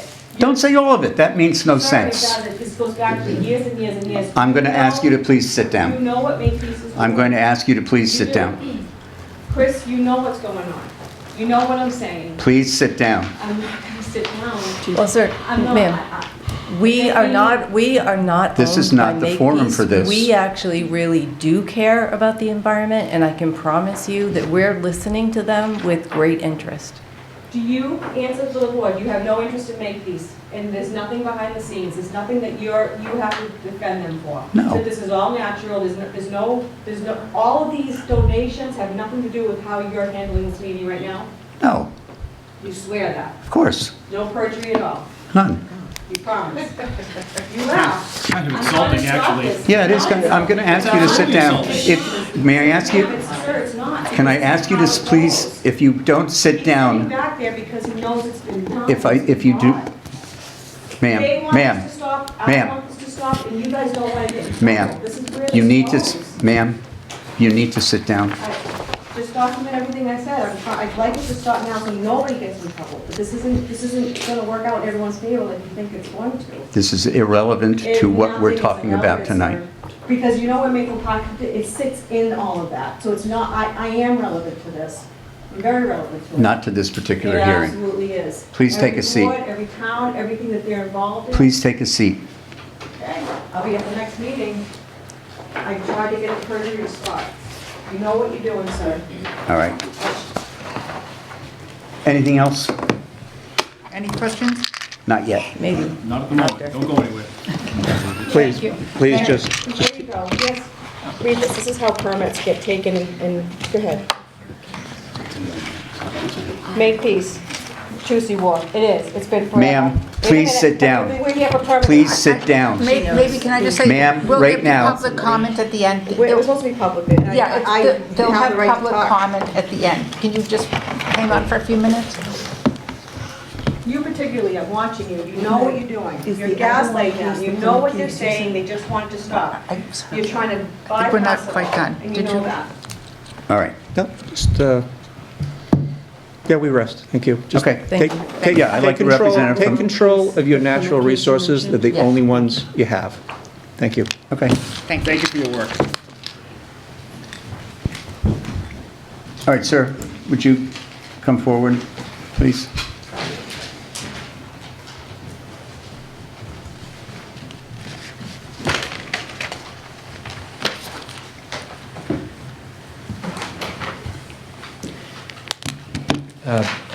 Good evening. My name is Jared Kleiner. I'm an attorney with Foley and Lardner and counsel for Makepeace. I don't want to disappoint anyone, but I want to state a few things at the outset just to frame what my expertise is and what it's not. I'm a litigation attorney, litigation counsel. I'm not a land use attorney. I'm not a municipal attorney. And so to the extent that there are any questions that are outside of my scope of expertise, I'm going to say so in a forthright way, and I'm happy to take questions and follow up any that might exist back to the company. But I want to state that at the outset. And then before I begin, Mr. Chair, you said you were underdressed for cameras. I'm overdressed, and I apologize for that. I was in court earlier today. Before I begin as well, I have a copy of a letter which details what I'm about to talk about that was sent to the commission, and I just would like to pass some copies down. Yes, you can do that. I received it late this afternoon, which is why people don't have copies yet.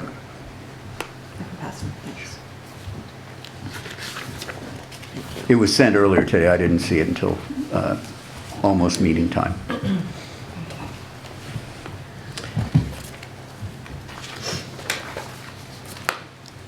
So at the outset, in the RDA that is the subject of tonight's proceeding, the Community Land and Water Coalition, I'll refer to them as CLWC just for ease, asserts that Makepeace has removed, filled, dredged, altered land subject to the protection of the Wetlands Protection Act, or WPA, and certain regulations, including by virtue of alleged earth removal.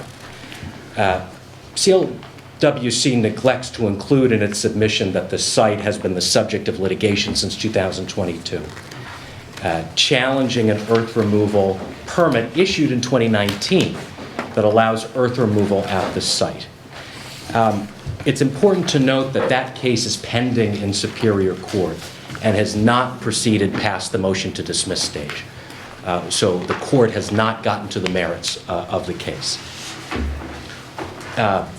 In other words, the same type of false assertions made by CLWC in the current RDA have been made previously with respect to the site and are before the court to be adjudicated fully. And it's also worth saying that ongoing litigation ultimately has impacts on activity on this site. And there's a very real risk here of creating conflict with that pending Superior Court litigation. As an aside, CLWC and Ms. Sheehan, who spoke previously, has pursued at least 15 different actions, many of which are ongoing. In Ray AD Makepeace Company, In Ray ADM Agawam Development, In Ray Renewable Energy Development Partners. The list is extensive, and Mr. Phaneuf has been extensively involved, and his testimony and similar exhibits shown tonight have been shown to many, many Superior Court judges in many different sessions. Nonetheless, CLWC now seeks additional backward-looking review, and that's important, retroactive, from the Commission, and this latest RDA request should be denied. The site consists of actively farmed bogs. CLWC agrees that there are cranberry bogs on the site. These bogs constitute land and agricultural use and are subject to normal improvement and maintenance as permitted by the WPA and the regulations of the Commonwealth. And this includes the squaring off of agricultural bogs.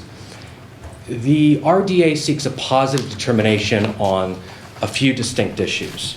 As stated, there is pending Superior Court litigation involving earth removal at the site, earth removal permit. Given the overlapping issues between the case alleging improper earth removal and this RDA, the Commission should deny the RDA to avoid potentially conflicting rulings. The RDA should also be denied on its own merits, and I want to go through some of those. Indeed, even leaving aside the ongoing litigation involving the same site, none of these issues is actionable by the Commission. First, the RDA seeks a positive determination, quote, that the areas depicted on the maps attached as Exhibit A's through O, which Mr. Phaneuf went through, are areas subject to protection, unquote, under the WPA. But Makepeace does not contend that the site is entirely exempted from the WPA, or that there are no portions of the site that constitute areas subject to protection. Instead, there are portions of the site that qualify as land and agricultural use pursuant to the regulations as it is presently and primarily used in producing cranberries. You're thus allowed to do certain activities without regulatory approval. Certain activities are permitted on land and agricultural use under certain circumstances without obtaining approval, as I just mentioned. It would be redundant and unnecessary for the Commission to issue a determination on a question that is truly not in dispute. As has been evident in related proceedings involving CLWC, Makepeace and CLWC consistently disagree about the scope and applicability of agricultural exemptions, particularly those permitting the squaring off of bogs that constitute land and agricultural use. And CLWC makes this clear where it contends the activities it takes issue with do not constitute agriculture, as defined by the regulations. But it's not for the Commission to look backward and create its own interpretation of the agricultural exemption. However, it is the job of the Commission to determine whether a particular project complies with the WPA or whether the WPA applies to certain activity on a forward-looking basis. And we know this because the regulations talk all about proposed work. It's not a vehicle for the Commission to go back retroactively. And among the language in the regs provide that any person who desires a determination as to whether Chapter 131, Section 40 applies to work that may affect, or further, citing a written finding by a Conservation Commission or the Department as to whether a site or the work proposed thereupon is subject to the WPA. Second, the RDA asked the Commission that the Commission confirm the boundaries as accurate, that's a quote, for certain areas subject to protection as depicted on attached exhibits. The exhibits that purport to set forth the boundaries consist of maps, as Mr. Phaneuf went through, from MassGIS, georeferences from Google Earth, aerial photography, and LiDAR topography from 2021. But none of these purported delineations provides the Commission with information it can actually use to properly delineate resource areas. As CLWC and Mr. Phaneuf and Ms. Sheehan know, Mass GIS, aerial photographs, LiDAR topography do not constitute delineation as defined in the WPA. Now, I'm not an expert, I'm not an engineer, so I can't walk you through that, but the WPA sets out these protocols very clearly. The exhibits CLWC asked the Commission to adopt are not reliable and do not constitute evidence that can serve as the foundation for a positive determination. Indeed, when CLWC has put similar types of exhibits before OADR, which is the appeal body above the Department of Environmental Protection, the department has declined to adopt CLWC's depicted delineations. As an aside, Mr. Faniff said many times tonight, with many different qualifiers and in many different forms, from what I can tell, I believe, I can tell you black and white, this is what it depicts, this is what's occurring here. These are, at one point he said, I'm going to go out on a limb. The Commission needs to take serious note of the verbiage that was used here tonight and notions of reliability. As an aside, other exhibits included are described as aerial photos of unknown provenance. CLDC, CLWC, and individuals associated with them have routinely been known to trespass on Makepeace property and fly drones over the property without permission. And to the extent that these images have any value at all, such value should be discounted when considering that they were most likely obtained via unpermitted drone use. Third, CLWC seeks a positive determination that the, quote, work described in the RWA and accompanying exhibits is within areas subject to protection or buffer zone and will alter that area. This requested determination cannot be granted for a few different reasons. First, the Commission cannot rely on CLWC's so-called delineations, as stated. Because it cannot rely on these purported delineations, it cannot make a determination that they constitute areas subject to protection or that work, quote-unquote, work is being undertaken within them. Second, the RDA fails to identify the quote-unquote work it alleges Makepeace has conducted at the site. Instead, CLWC parrots the WPA and the regulations in asserting that Makepeace has, quote, altered and continues to alter resource areas without a proper notice of intent. CLWC did not describe the history of the site or otherwise provide sufficient context or detail to carry its burden of moving the case forward or allowing the Commission to make a determination.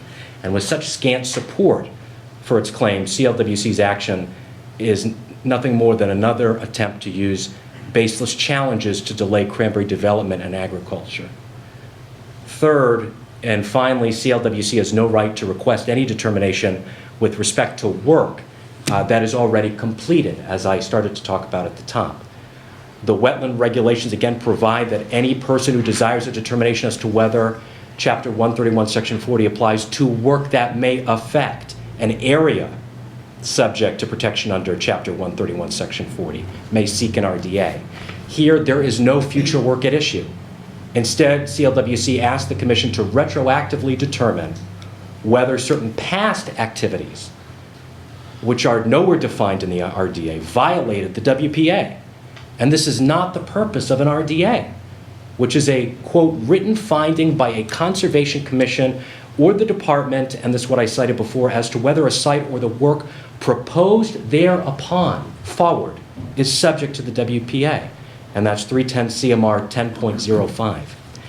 While we understand that the Commission has a duty to investigate all requests it receives, it should not issue a decision on the RDA and instead should dismiss it as precluded by past and ongoing appeals. This is not the typical situation that the Commission encounters. Here, CLWC is seeking repetitive review by the Commission of the same site that is already subject to administrative review and enforcement.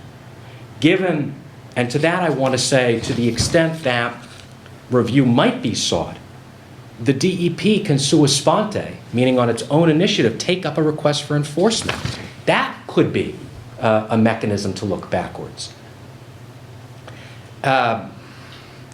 Given that there are pending matters concerning the same issue on the same site, there's significant risk, as stated, of conflicting decisions regarding the same question that would create confusion and unnecessarily duplicative review.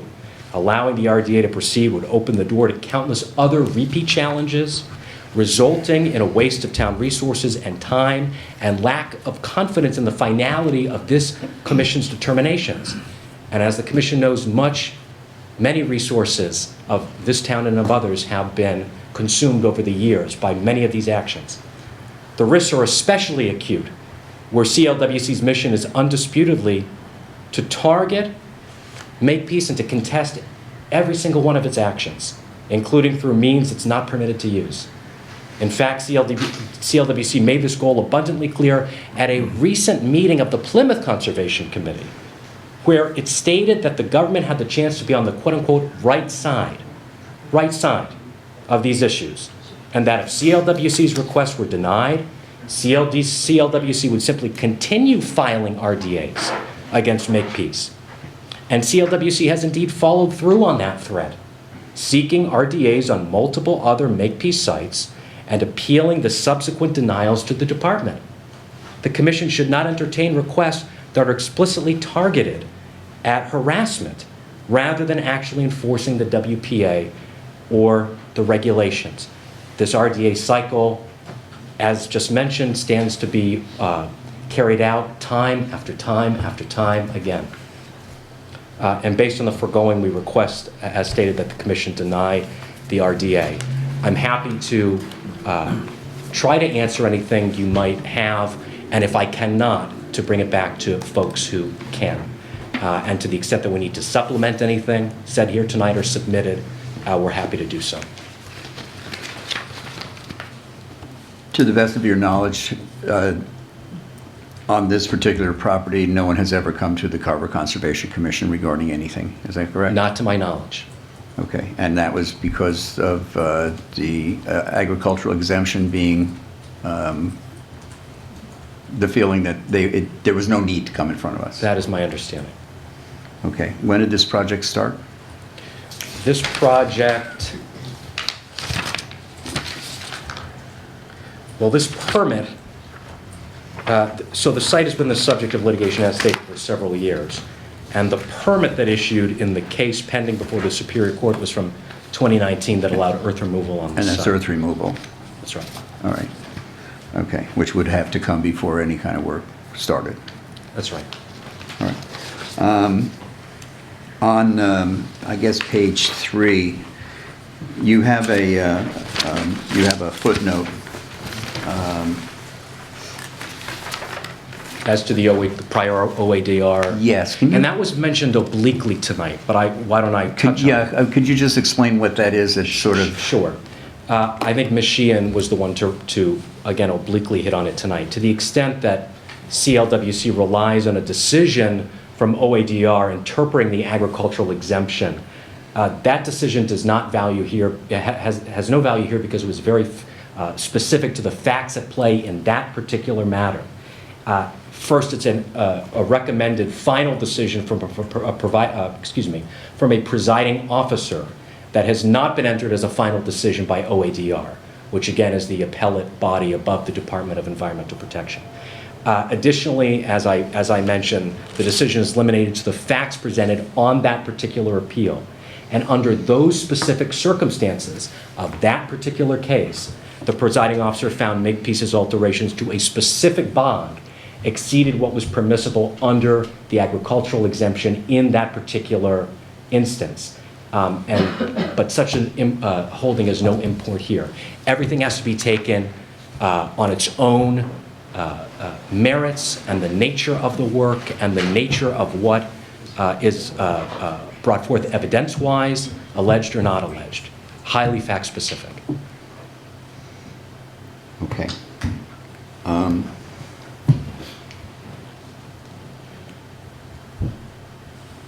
I guess the vagueness of the agricultural exemptions are, I mean, they are what they are, correct? I mean, they're squaring off. It doesn't say how much you can square off. Mr. Chair, what I would say along those lines is if you or the commission requests a further submission, briefing, explanation as to the agricultural exemption, how it applies, in its potential forms, we're happy to provide that.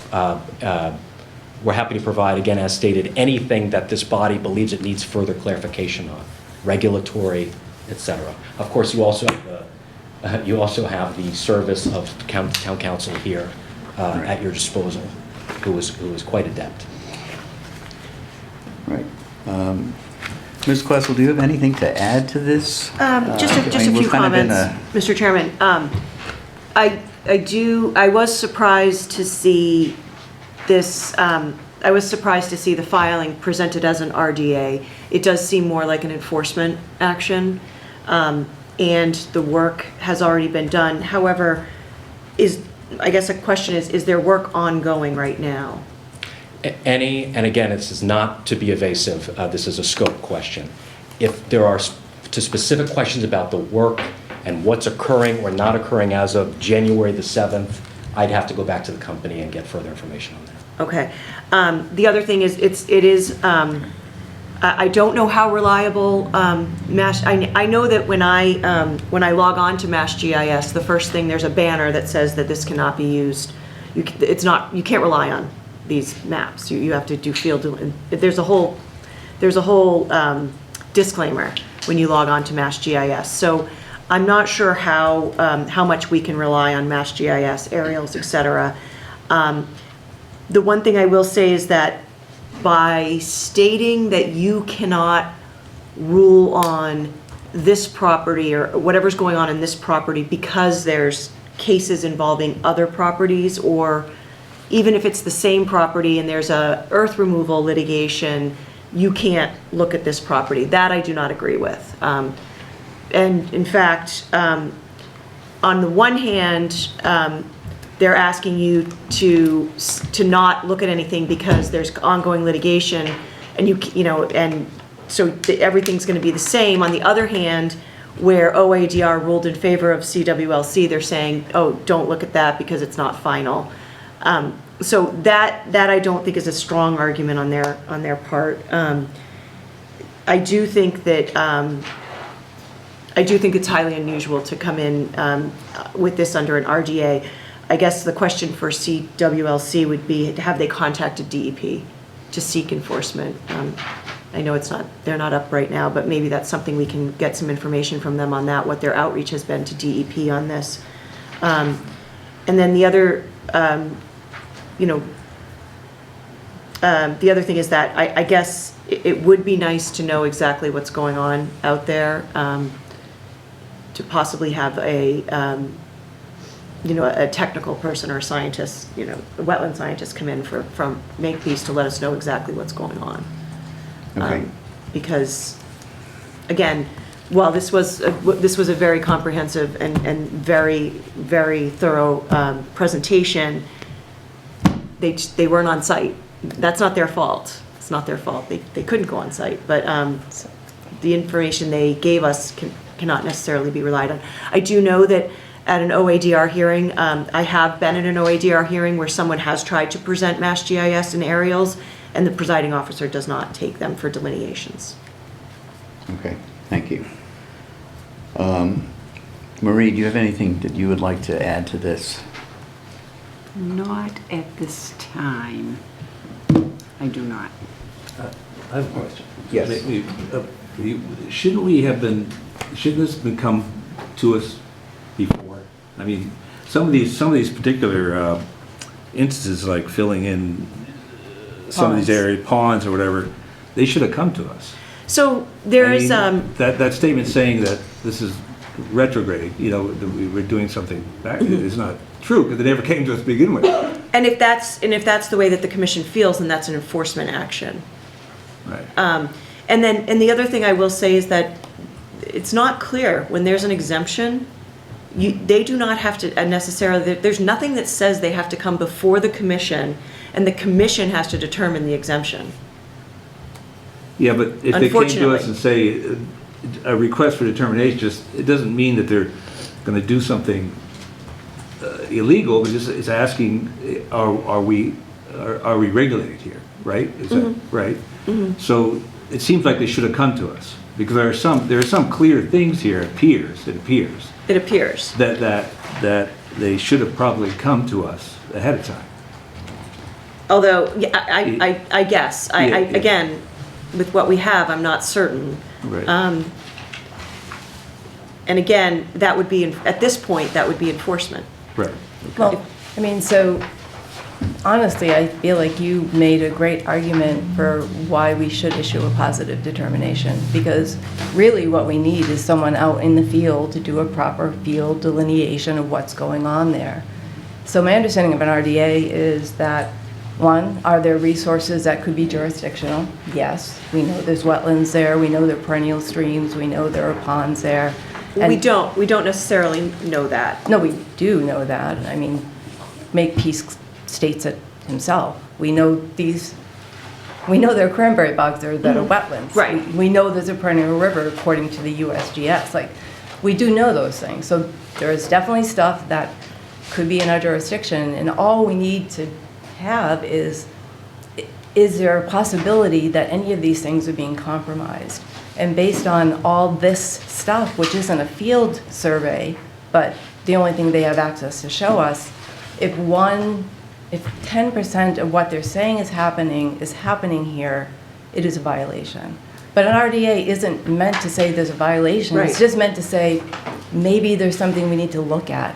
That's it. And we have done this before. So there's a precedent for us doing this on other properties, which is off of Mayflower Road. So But that was your before the work was RDA, done. Yeah. if you did a positive RDA, you would be requiring a notice of intent for what? For work that's already been For done. work that It after the wouldn't be fact, for notice of work. intent. You would have to do an enforcement order for work after the fact. So you're An saying- after the fact notice, you would, on an enforcement order, you would require an after the fact notice of So intent. I think, as you may know, Carver is 50% wetlands, right? So there's a lot of stuff that we don't see. And I think it's often the case that things are happening that we're not aware of, right? And so when they get called to our attention, it is upon our jobs to do something about it. So what are you saying we're supposed to do if we find out a year after something has been done that there's an egregious violation? Are we supposed to not care about that? No, I'm not saying that at all. I'm saying that whether there was a violation or not, that's your decision. I'm just presenting legally, how do you do that? Do you do that through an RDA or do you do that through an enforcement order? Right, but And I don't- an RDA isn't about enforcement. Right, It's so I really- don't think you can do it through an RDA. I think, because again, an RDA is for work that's going to happen. And so if you do a positive RDA, what you're saying is that the work that's going to happen is subject to a notice of intent. They have to Right, file a notice of but- intent. Anything According moving to the forward. lawyer, Right, moving forward. they have, he's saying they may still be doing work. Well, There's nothing saying Maybe the that, avenue is a cease and desist for any future work on the that is, site. I would and agree enforcement, with. followed Because up by an I do enforcement. believe the work is ongoing. Yeah. So, And you can't tell us whether or not work is continued down there now. I don't have any information. I don't have any information. So maybe, like I said, maybe the avenue we Yeah. take is a cease and desist on all future work. And And so- an enforcement order for delineation of the property. Like, this is good. I believe a lot of what's here, but we can't use it for the purpose of we its need to get on, intent. we need to We get need somebody on site on that site, can, right. that can do it. So you're And that saying, has to be done through an enforcement order. so you're saying RDA just doesn't apply? That's what I'm saying. Right. I'm not Basically, saying that it is that, an I'm not enforcement saying that order. there's no wetlands or there's wetlands. Right. Full disclosure, I did serve on my Conservation Commission for 13 years, but I can't tell you if there's wetlands or not. I mean, you need a scientist to go out there and do this. So I'm just saying, I'm not sure the mechanism is the RDA. I think it brought a lot to light, but I think that if you guys think that the work was done out there without a permit and a permit was necessary, there's a couple things you could do. You could go straight to an enforcement order. You could do a show cause. You could tell them, you could send out a show cause notice where they have to come in and explain themselves. But you could, at this point, you could probably also jump to a Form 9 enforcement order and say they have to come in with a delineation within a certain amount of time. I think you definitely have to give them a timetable, and you definitely have to be cognizant of, that we're entering into, January, February, but. So that's very helpful to me. I mean, I'm not a lawyer, so I don't necessarily know what the right thing is to do, but I think Carl has a point.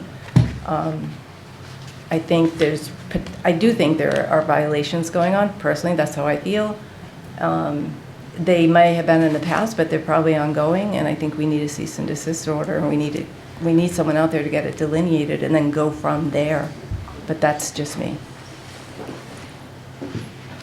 Well, the delineation, I'm not disagreeing with you. The delineation is going to be delineated of what's current, not what was. Right, but at least we can see what they're doing in terms of Okay. moving forward. All right, but as long as we I do believe understand work that is ongoing. that sort of moving backwards isn't an option here. I mean, these, no wetland scientist is going to be able to go and Oh, saying what they used to be like, other than the maps. I mean, maybe a few warrants, instances here and there, they might be able to. I mean, floodplains are accurate, I think. Well, for instance, like the 3 feet of sand, or how much sand are filled in, if you could do borings and figure out that, yes, that definitely was an issue. Especially if they would just Right, cover I mean- everything up. Right. Boring's gonna show what's underneath, and look at that. I mean, Yes, they what's would. a- They yes or would, no- but- Yes or no, I mean, it could be fine, Okay, no, I'm not disagreeing with that. Yeah, I don't know. So what is your recommendation? A cease and desist for any future ongoing? or future work? I'm not sure, I'm not sure you have enough for a cease and desist. I think you have enough for an enforcement order. So what would enforcement order do? The enforcement order would order them to come in with a delineation. Ask them to do a delineation, that's all it would do. But the fact is, there has been work on the site, and there is potential that they're in the wrong with what they've done. There's not enough there for a cease and desist, even though there's work being done on the site? Well, we don't know if there's work being done on the site, Well, so that would. he's gonna let us know. I don't, and I would suggest, as I said earlier, that, what I would suggest a prudent step to the commission is to have someone with expertise from Makepeace, which is not me, provide further information along these lines. But in the meantime, if we continue this, for instance. Yeah, we're going to have to. Yeah, they could still be doing stuff out there. That's what Right, right, They could be in a for hurry to another get it month, done. You know what I mean, or so, Right. yeah, so, right, I mean, Yeah, I mean, I guess I would say that this submittal is dated December 1st. And I'm not sure why every single allegation that CWLC has not been addressed. They've had a month. And Who's they? Makepeace. So, if they don't agree, for example, if they don't agree that there's been filling in of a perennial river, they think they could have come back with more than what they came back with. Right. So, you have options. You can, I mean, I expected that we would do this as a site visit today. It was a new hearing, and maybe Emil contacted them, I mean, I don't know. But typically, we do a site visit for a new hearing, but we didn't do that today. So typically, we would have been boots on the ground today to at least see what's going on, but we didn't even get that opportunity because we're having an issue with agents and so forth. so your options are you can act on the RDA, which I will say that what they're requesting on the RDA, so I think it's page 8, starts on page 8 of their submittal, which I received last night, and I've read the determination. I actually pulled the determination form from DEP, and I tried to figure out what they're asking, and I don't understand what they're asking. There's a lot here. So if you can issue an RDA, if you can issue a DA, go ahead. That's one option. The other option is, again, it sounds more like you're looking at enforcement. So with your enforcement options, your option is, from on a scale. Your first option is to have Makepeace come back, continue this, have Makepeace come back and explain themselves, essentially. Your second option would be to you can actually do an official show cause where a letter comes out from this commission to Makepeace to have them come into the next hearing and, show cause as to why you shouldn't issue a formal enforcement or fines or anything like that. You go straight to an enforcement order. The enforcement order, on the form, it says, what are the next steps? The next steps can be for them to come in with a delineation. You could go enforcement order and cease and desist.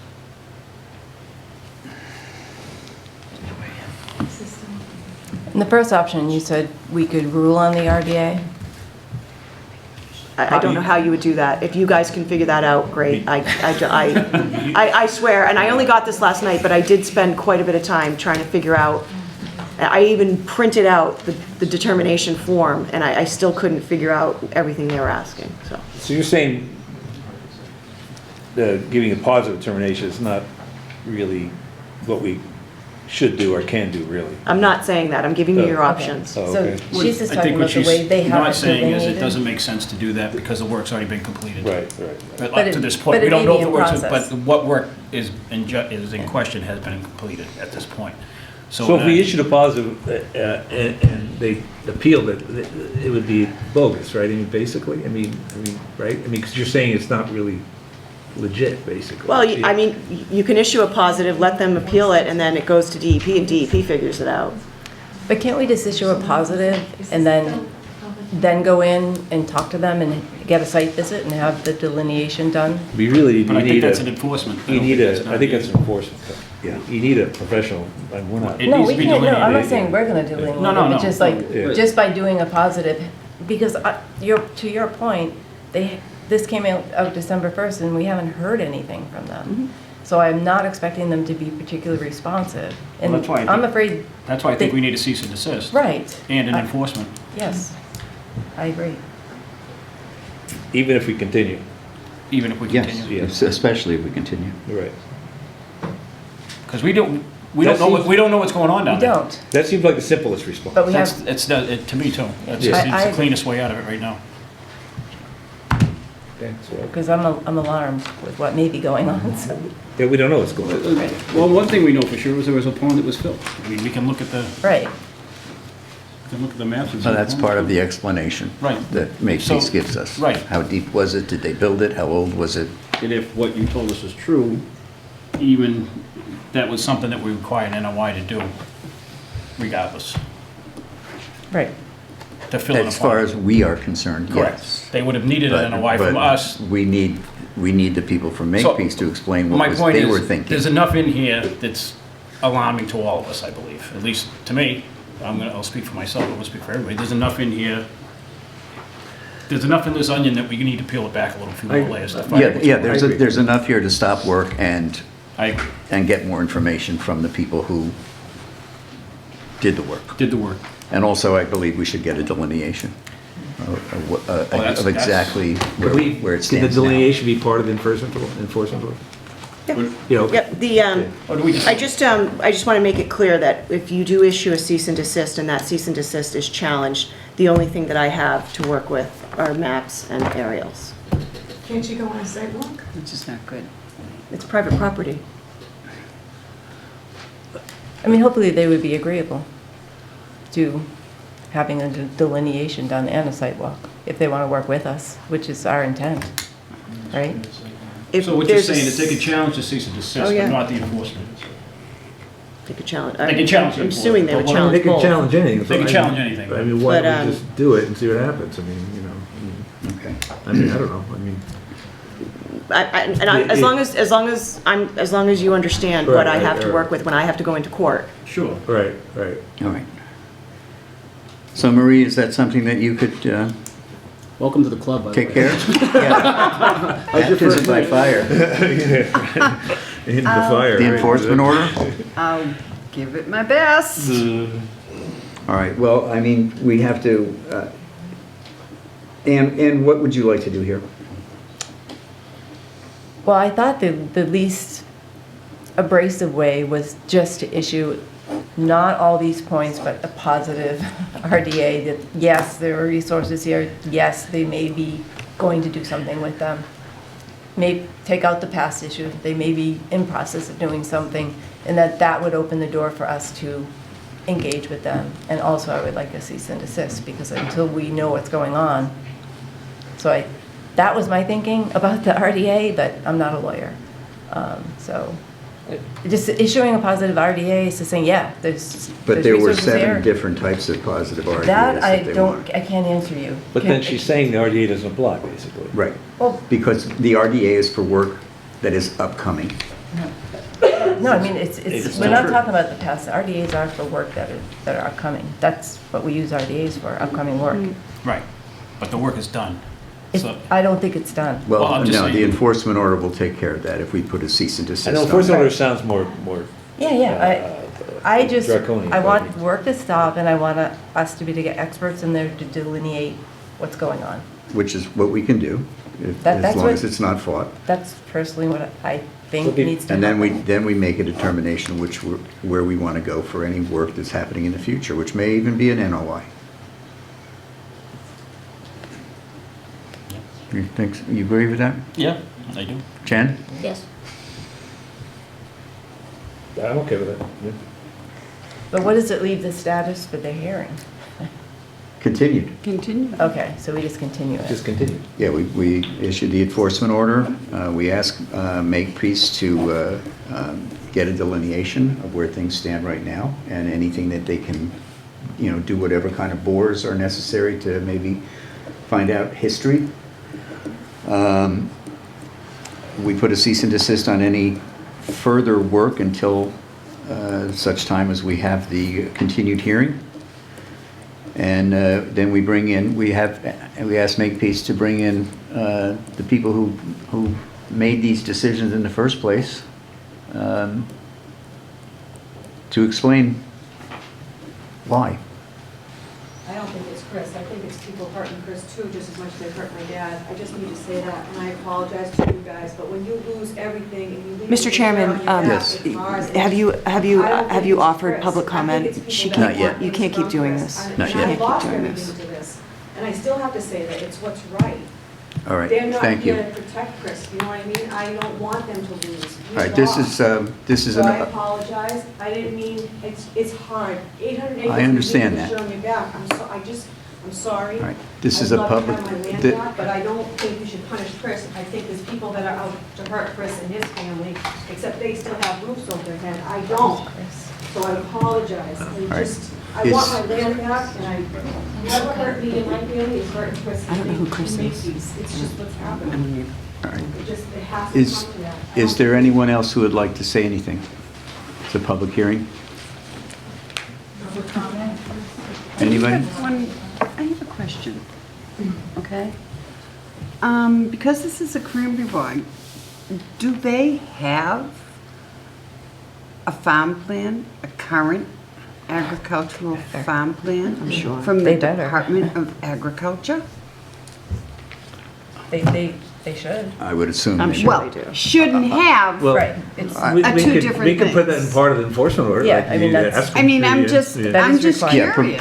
provide the farm plan as part of Yeah, it. I mean, because that might The discovery. answer and discover a lot of your questions.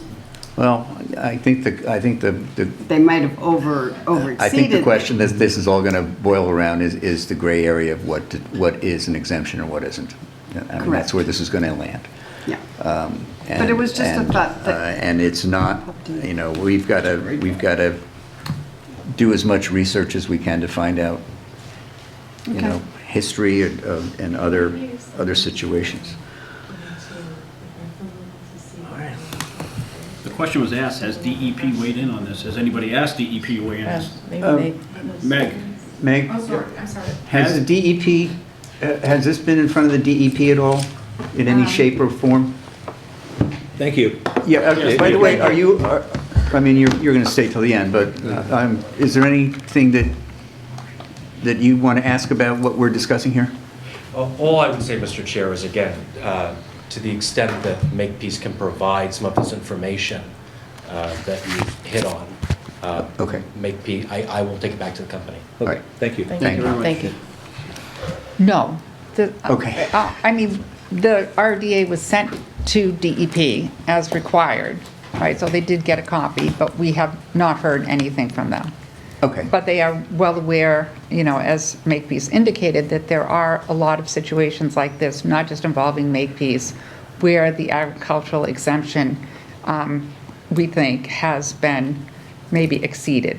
So that one Okay. case, ruled that. And I just want to make a couple of quick rebuttal points, hopefully to be helpful, but And me too. under 10, I just want to point out that an RDA can be used in a situation like this under 10.053A1. It says, requests for determination of applicability. Any person who desires a determination as to whether the Wetlands Protection Act applies to land or to work that may affect. So I can just come in here and say, does this apply to land, regardless of whether the work was done in the past or whether it's going to be done in the future. So I would just point that out. And as Attorney Questel indicated, this was provided to Makepeace over a month ago by certified mail. Instead of coming in here with an expert and with an explanation and with the kind of information that would have been helpful, they come in with aspersions about other cases, about me, about other situations that really have nothing to do with this. So again, stick to the facts. We've laid it out. It's clear.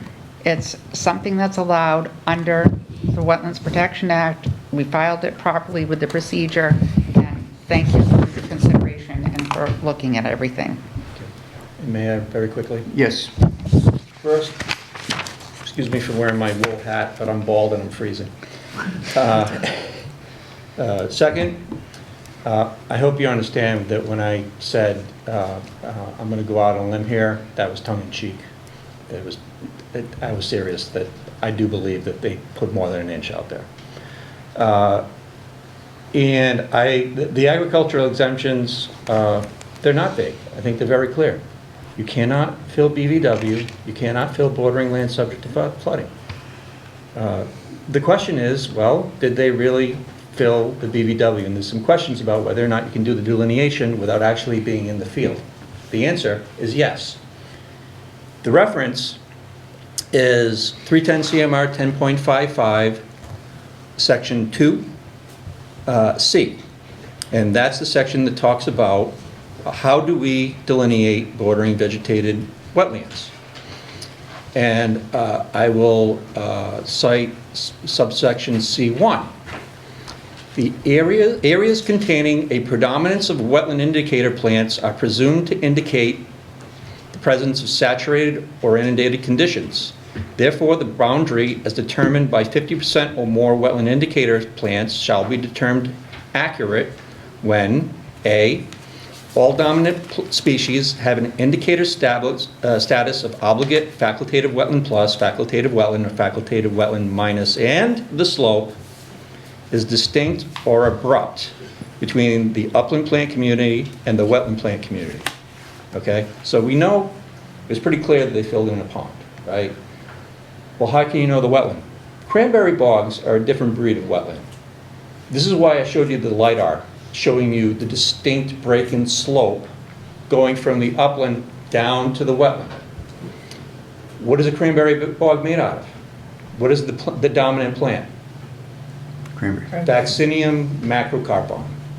What is its wetland indicator status? Obligate, which means it occurs in wetlands 99% or greater times. 99% of the time or greater, you will find it in a wetland. That's all you need to know. And if you're not sure, and you want to issue an enforcement order, which we're not against, if you go down a little bit to subsection 3, it reads, where an area has been disturbed, for example, by cutting, filling, or cultivation, in this case it might be all three, The boundary is the line within which there are indicators of saturated or inundated conditions sufficient to support a predominance of wetland indicator plants, a predominance of wetland indicator, they do it twice. I'm not, that's a typo. A predominance of wetland indicator plants or credible evidence from a competent source that the area supported or would support under undisturbed conditions a predominance of wetland indicator plants prior to the disturbance. I would hope that you would accept me as a competent source when I say that this area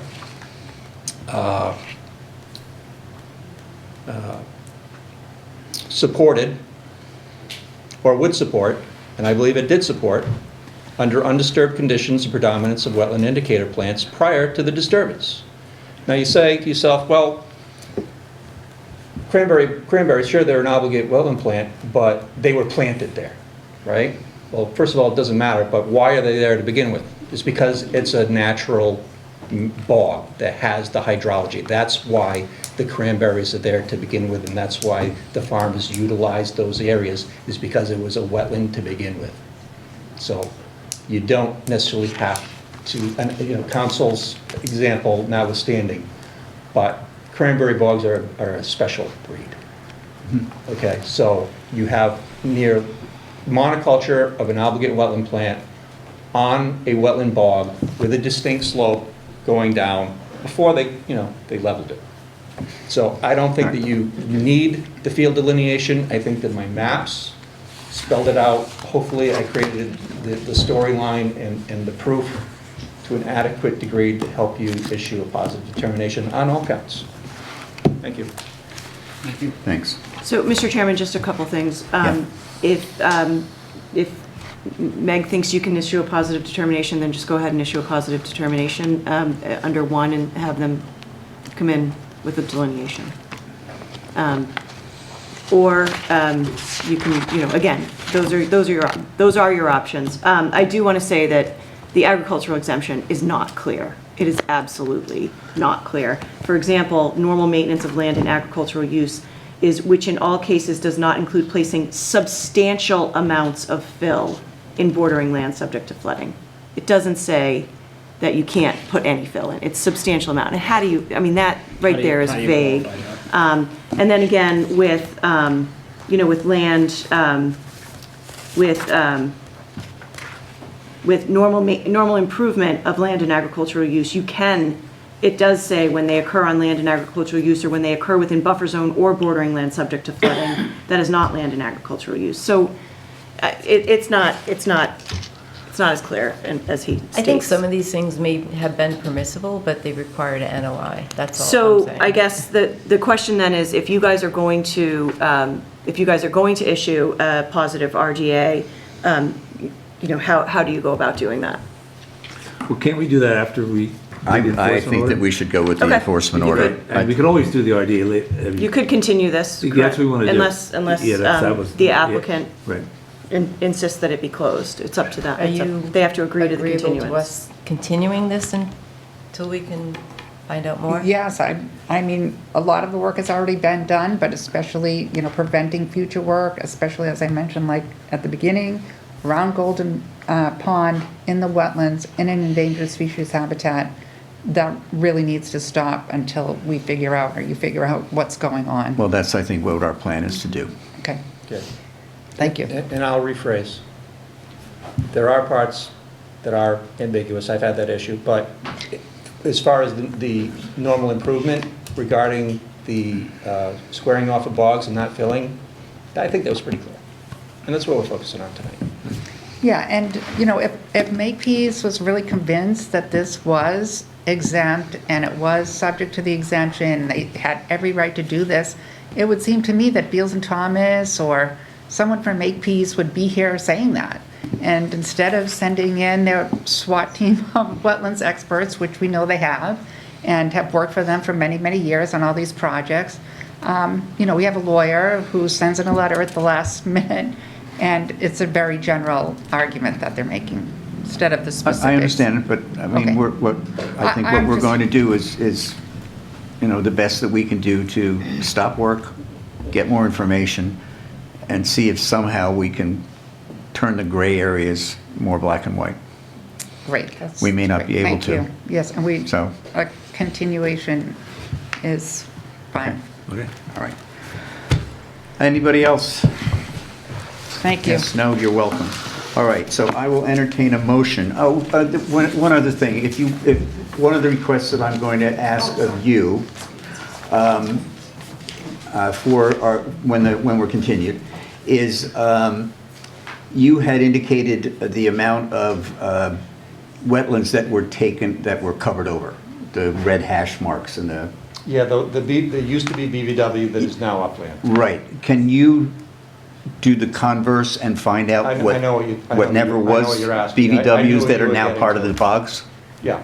So we have a kind of a basis on acreage versus acreage to see. Right, and may I presume where you're getting to, Yeah. even if it equals out, they still need to file notice of intent. I'm not debating that part. I Yeah. just, I can do that. All no right, thank you very problem. much. And I'll redo Exhibit A. all right, thank you. Thank you. Do we need to pick a date to continue this to? Well, our next meeting's February 3rd. Okay. So is that Does that work for you, Meg? Yes, I believe so. February 3rd? I think it's the 4th. Is it the 4th? I think it's the 4th. It is the 4th. The 4th, sorry, February You're right, 4th, Wednesday the 4th.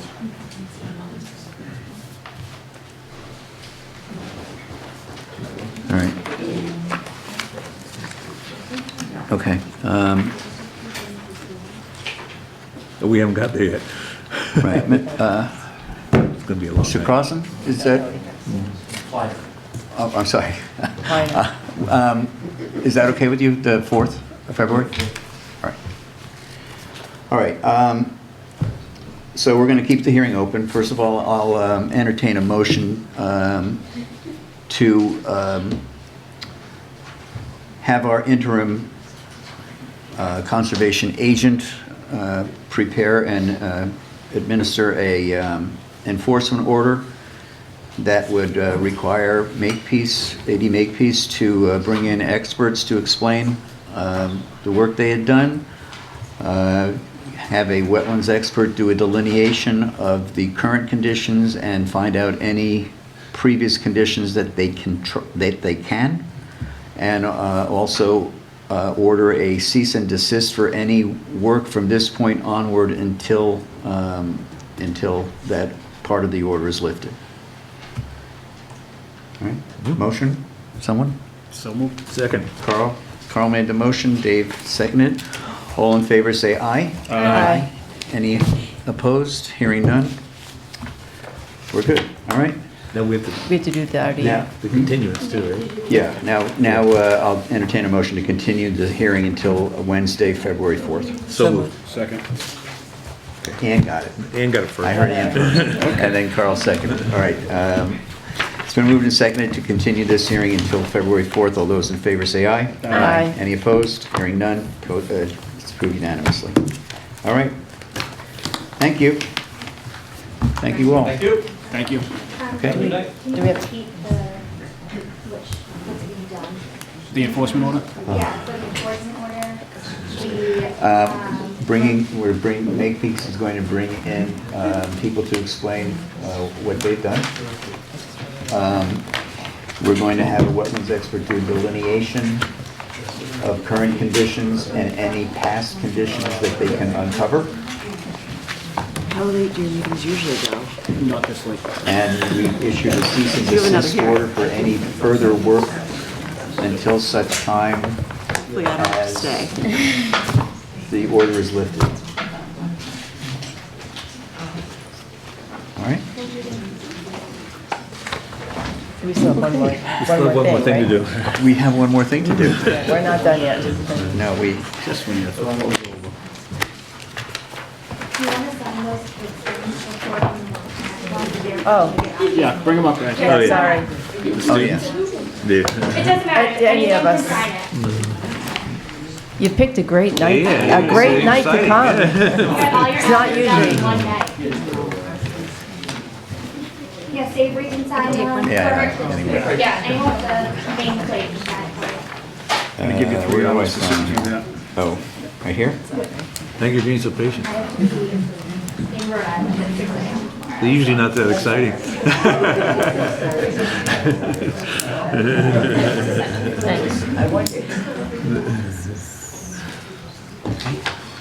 You're welcome. There you go, sir. Did y'all do 2.5 hours? I gave him 3. 3? Oh, I didn't put hours down. For putting up with that. Should give them 10 hours for that one. Time and a half. We have the first and the last one. All right. Okay. Have a good night. Okay, see you later. Yeah, I gave you both.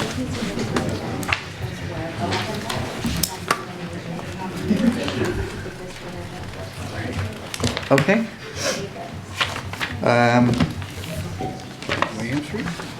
Somewhere here. is the agenda. Fremont Street. 73 Fremont Street. Yes, I know. I'm just getting it out. I gotta read Oh, I it. didn't know if there. I gotta read it. We should listen. Okay, next up, 73 Tremont Street, notice of intent. Notice is hereby given in accordance with the Massachusetts Wetlands Protection Act, MGL, Chapter 131, Section 40, and the Carver Wetlands Protection Bylaw, that a public hearing will be held at 7 o'clock or 9:40 p.m. on Wednesday, January 7th, 2026, in meeting room number 1 at the Carver Town Hall to hear the notice of intent submitted by Tremont Solar, Street Solar 1 LLC to construct a ground-mounted solar array, a dual-use agricultural solar array, a canal canopy solar array, and a floating solar array with coupled battery storage, site work, and utility interconnection within existing cranberry bogs, agricultural reservoirs, over canals, and in the 65-foot and 100-foot buffer zones to bordering vegetated wetlands and inland bank. This project is located at 73 Tremont Street, Carver, Massachusetts.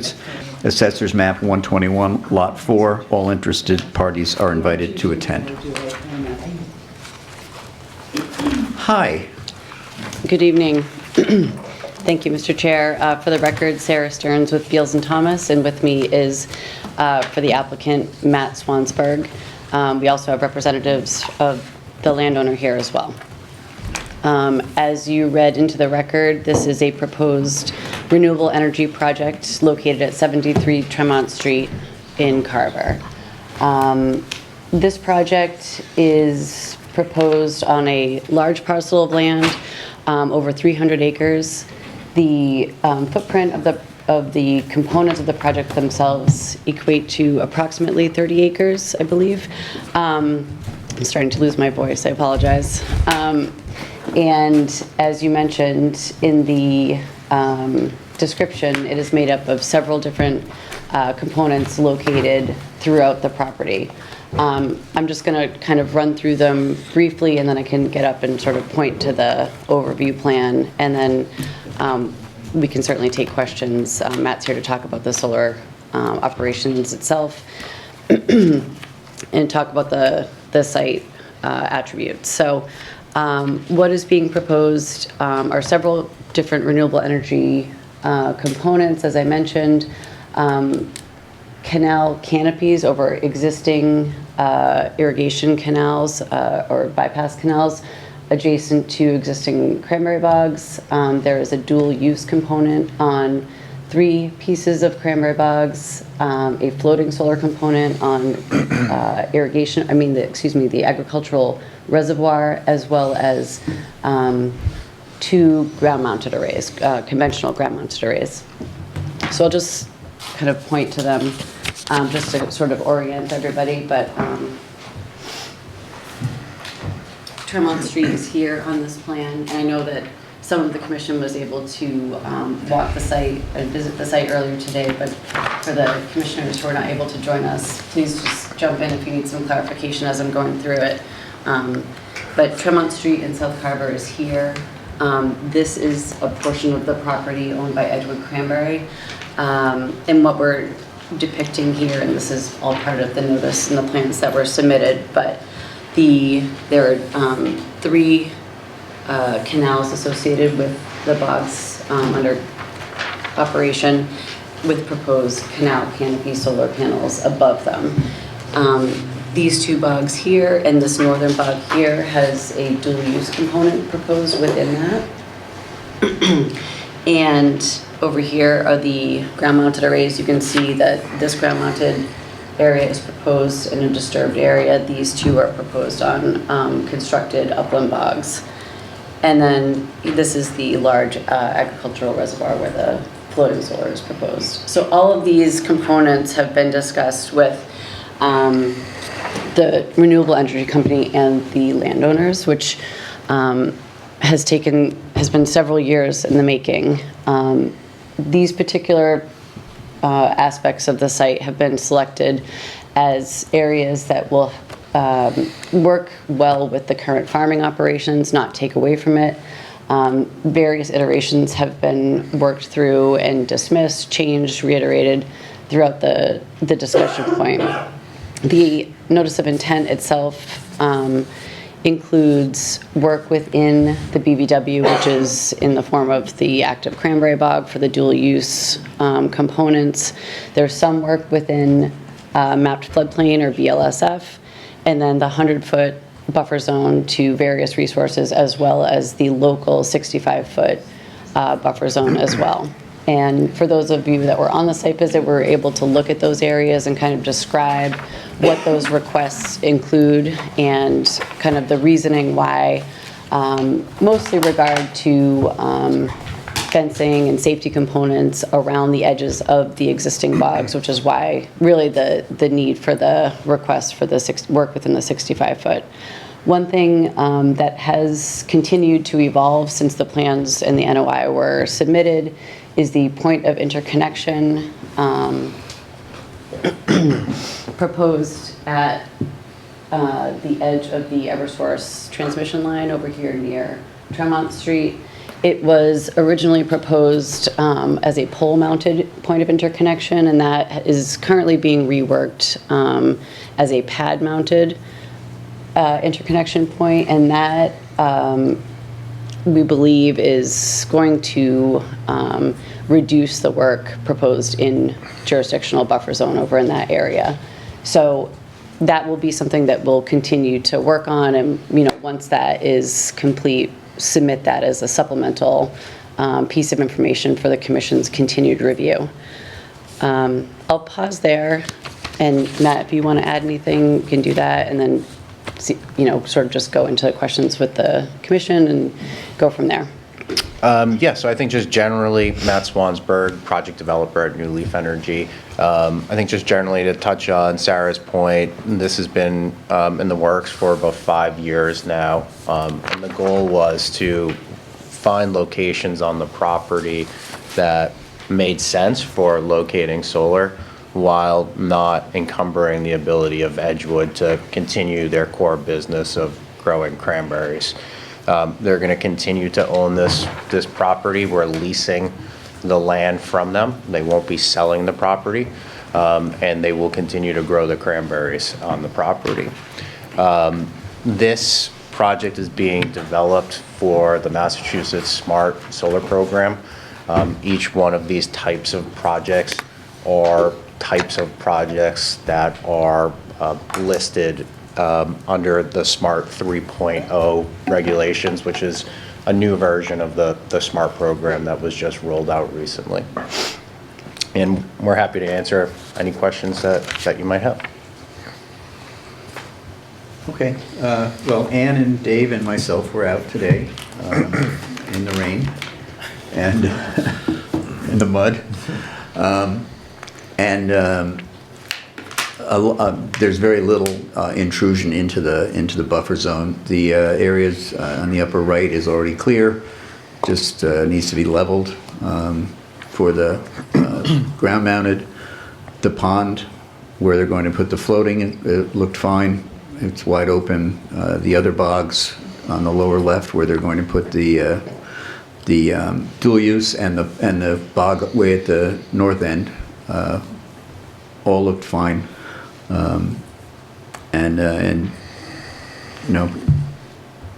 I didn't see any issue with them. The one area where I have a concern, and it's a concern of regarding the bylaw that we passed this spring, that a bog is a bog is a bog. And there are 2 bogs there that are going to be taken out of production, and on them are going to be ground-mounted solar, which in my opinion, and it's my opinion alone, goes against the intent of the bylaw we passed this year that made a bog, whether it was wetland or upland, for 10 years. And this is, we have another project in front that's on continuation, which has a similar situation to this, and I think we're going to have more of them. So the question that I have of the board is, what is your opinion of this type of situation where a bog is taken out of production and a standard ground-mounted solar is put in its place? I know the state is very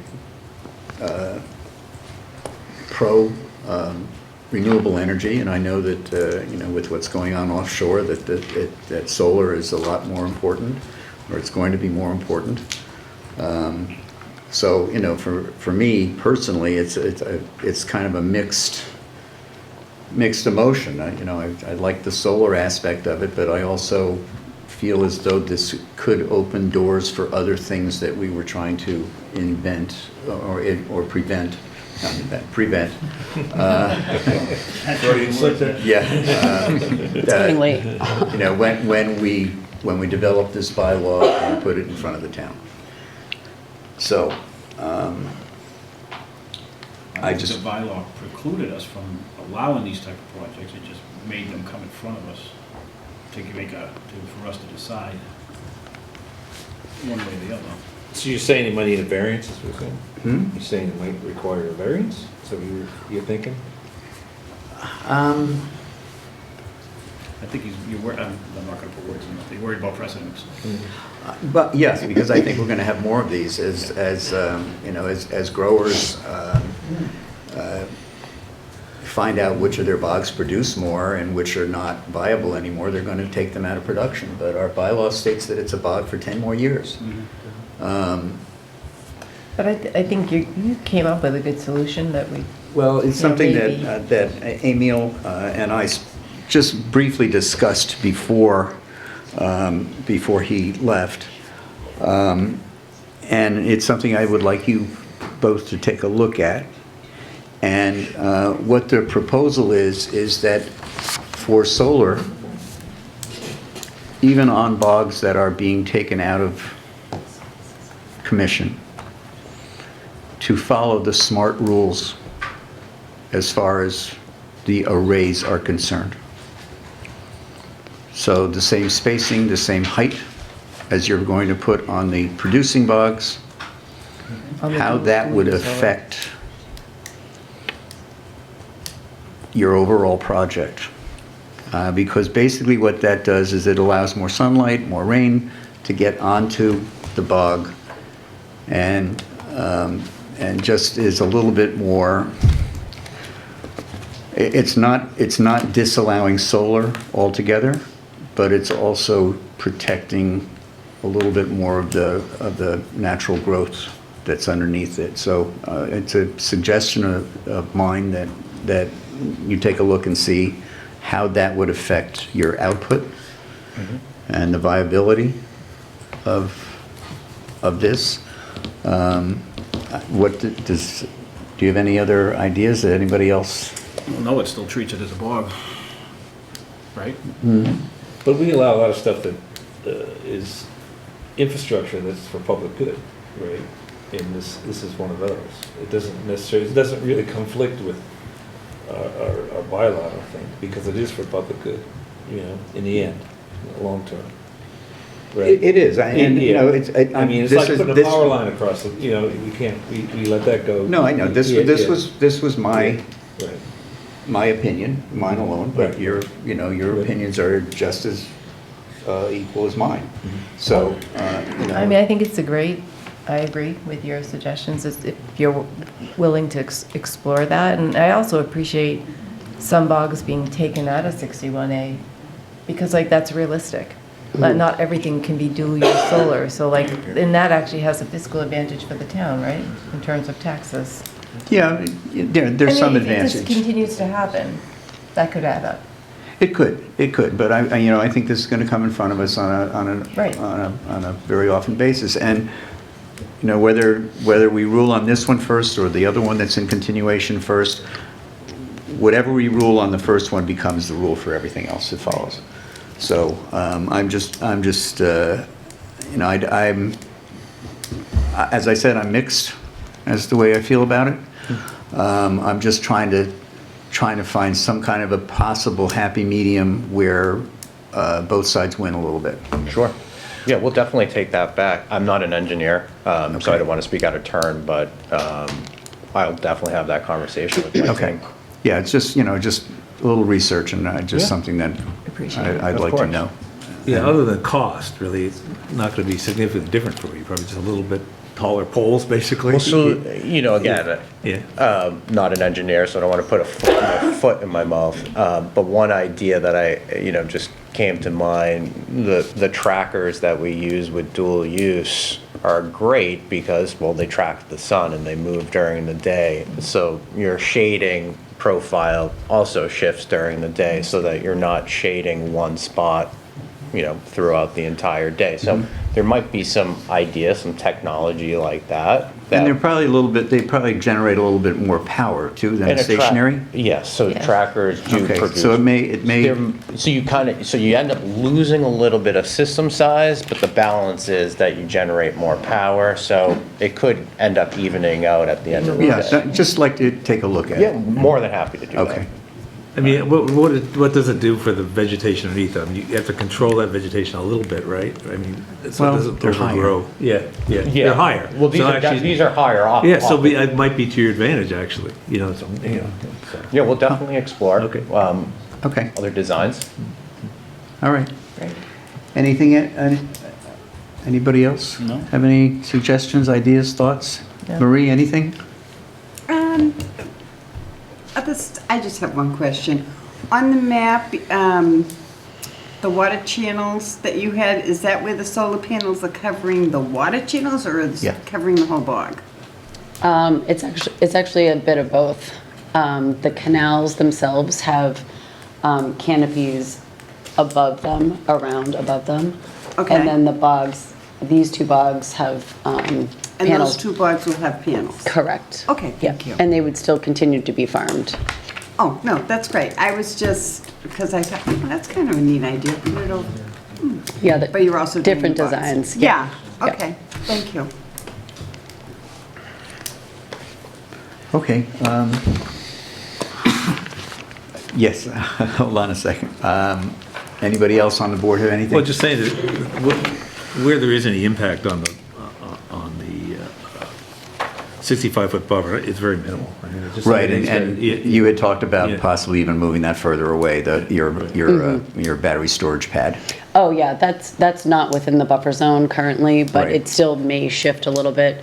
Further away. One thing I didn't mention earlier is that we have had an initial hearing with the Carver Planning Board as well, and so a peer review has been initiated by the town's peer review engineer, including the stormwater design and layout. So we'll be getting comments back from them as well, and we'd like to make sure we're taking feedback from the board and the public hearing process from the commission as well as the planning board simultaneously, so that we're making edits to the plans for both reviews. So, yeah, that's something that may get modified slightly just based on some other comments we received. So we'll just keep everybody informed with updates to the plan, particularly those that may change work proposed within jurisdiction of this commission as well.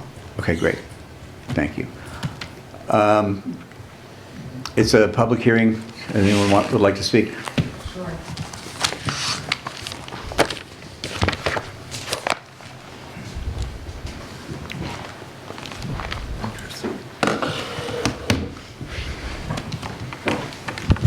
Thank you. Whoops. Is this the microphone? Yes, that's the TV microphone. What, our TV microphone. Okay. Meg Sheehan, Community Land and Water Coalition. I just want to preface by saying this is not about being against solar energy or anything like that, but it does raise the exact same issues that we talked about with the prior matter involving the alteration of wetland bogs and extensive sand and gravel mining at this site. And we are in the process of preparing an RDA, actually along the same lines of the one that we prepared for Makepeace. There were 2 earth removal permits at the site, one issued in 2016 to Edgewood Bogs, a second one in 2019 for 400,000 cubic yards of sand and gravel. Same lot, map 122, lot 25. Condition number 8 of the earth removal permit allowed for dewatering to facilitate the excavation, and it allowed purportedly discharge into wetlands according to condition 8. So I don't know if there was ever an order of condition that allowed the discharge of the processed water from the dewatering operation into the wetlands at the site. But that said, the delineations that were provided for the solar project are based on the newly created bogs and squared off bogs that it's our position were improperly altered without an order of conditions, and this was not subject to the agricultural exemption, which I'll let Mr. Fanoff address. Thank you. Brandon Fanoff, professional wetland scientist for Community Land and Water Coalition. This reminds me of the fruit of the poison tree doctrine, or at least a corollary of it, because what's being presented to you is based on really false information. So the tree is the wetland that was improperly altered, and the fruit is what the project is being presented to you tonight. So the wetland was improperly filled, so the borders of it should be completely different. In addition, the area where they dug out the pond, directly adjacent to it is a blue line. There's a riverfront area, in my opinion. And also, if you look back at the DEP wetlands overlay, there is a WS1, Wooded Swamp 1, deciduous wooded swamp in the area that is now open water.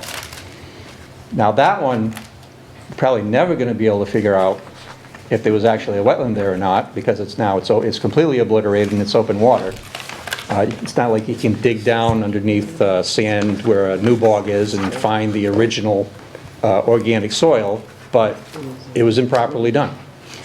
So, we planned, cat out of the bag. This was our next project for an RDA.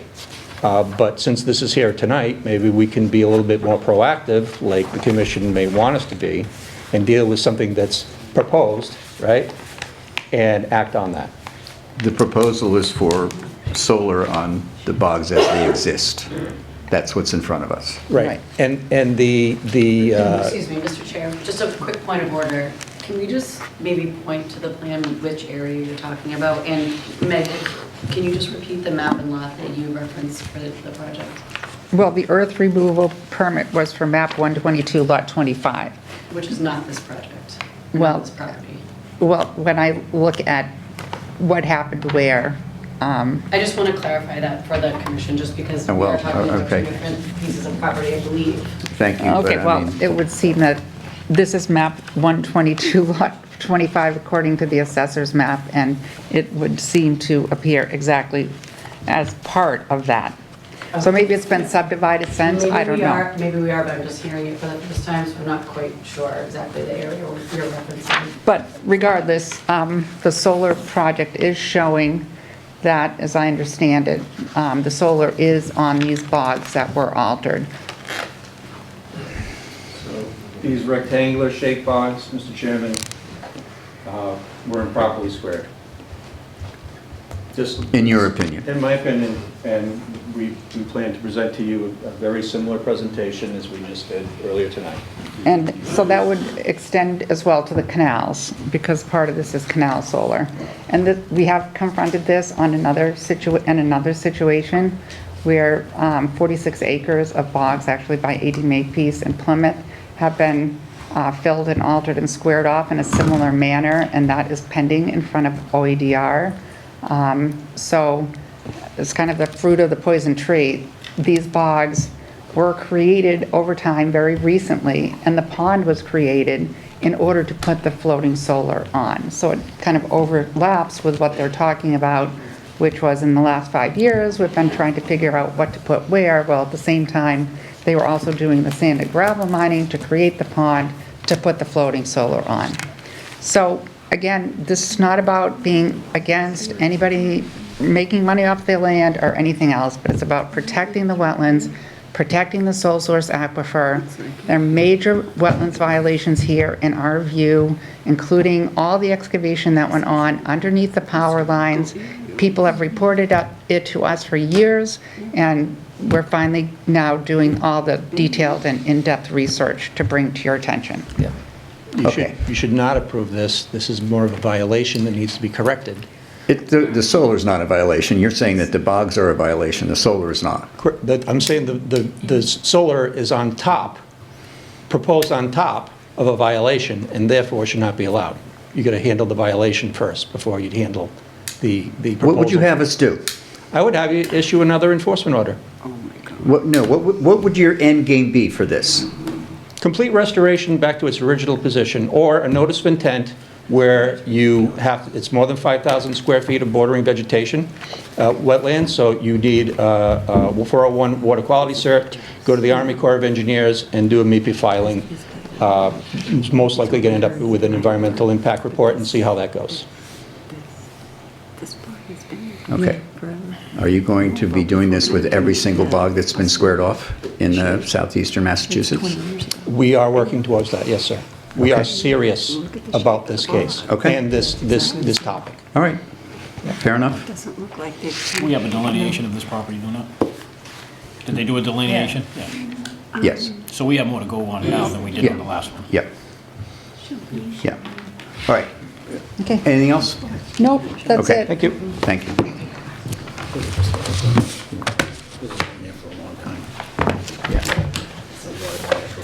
Yeah, 2008, 20, 18 years.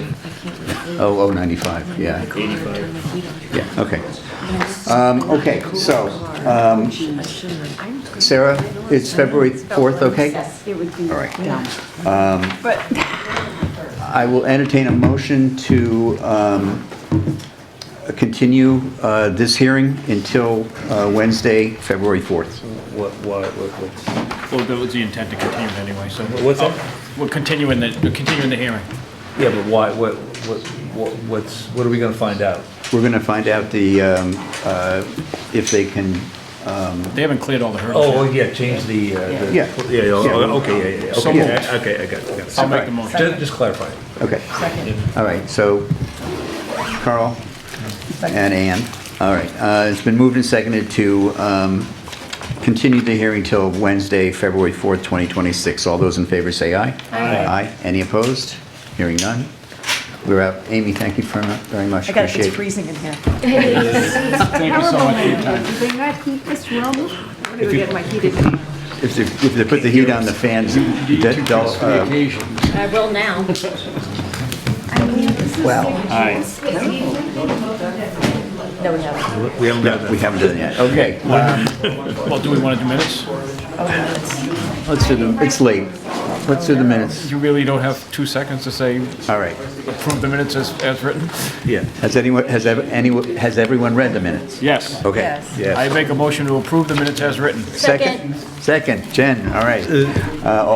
It's been moved and seconded to approve the minutes. All those in favor say aye. Aye. Any opposed? Hearing none. I make a motion to adjourn the meeting. Second. Second. Ann, second, okay. Yes, we're good. Okay. Aye. All right. Hey, don't we have to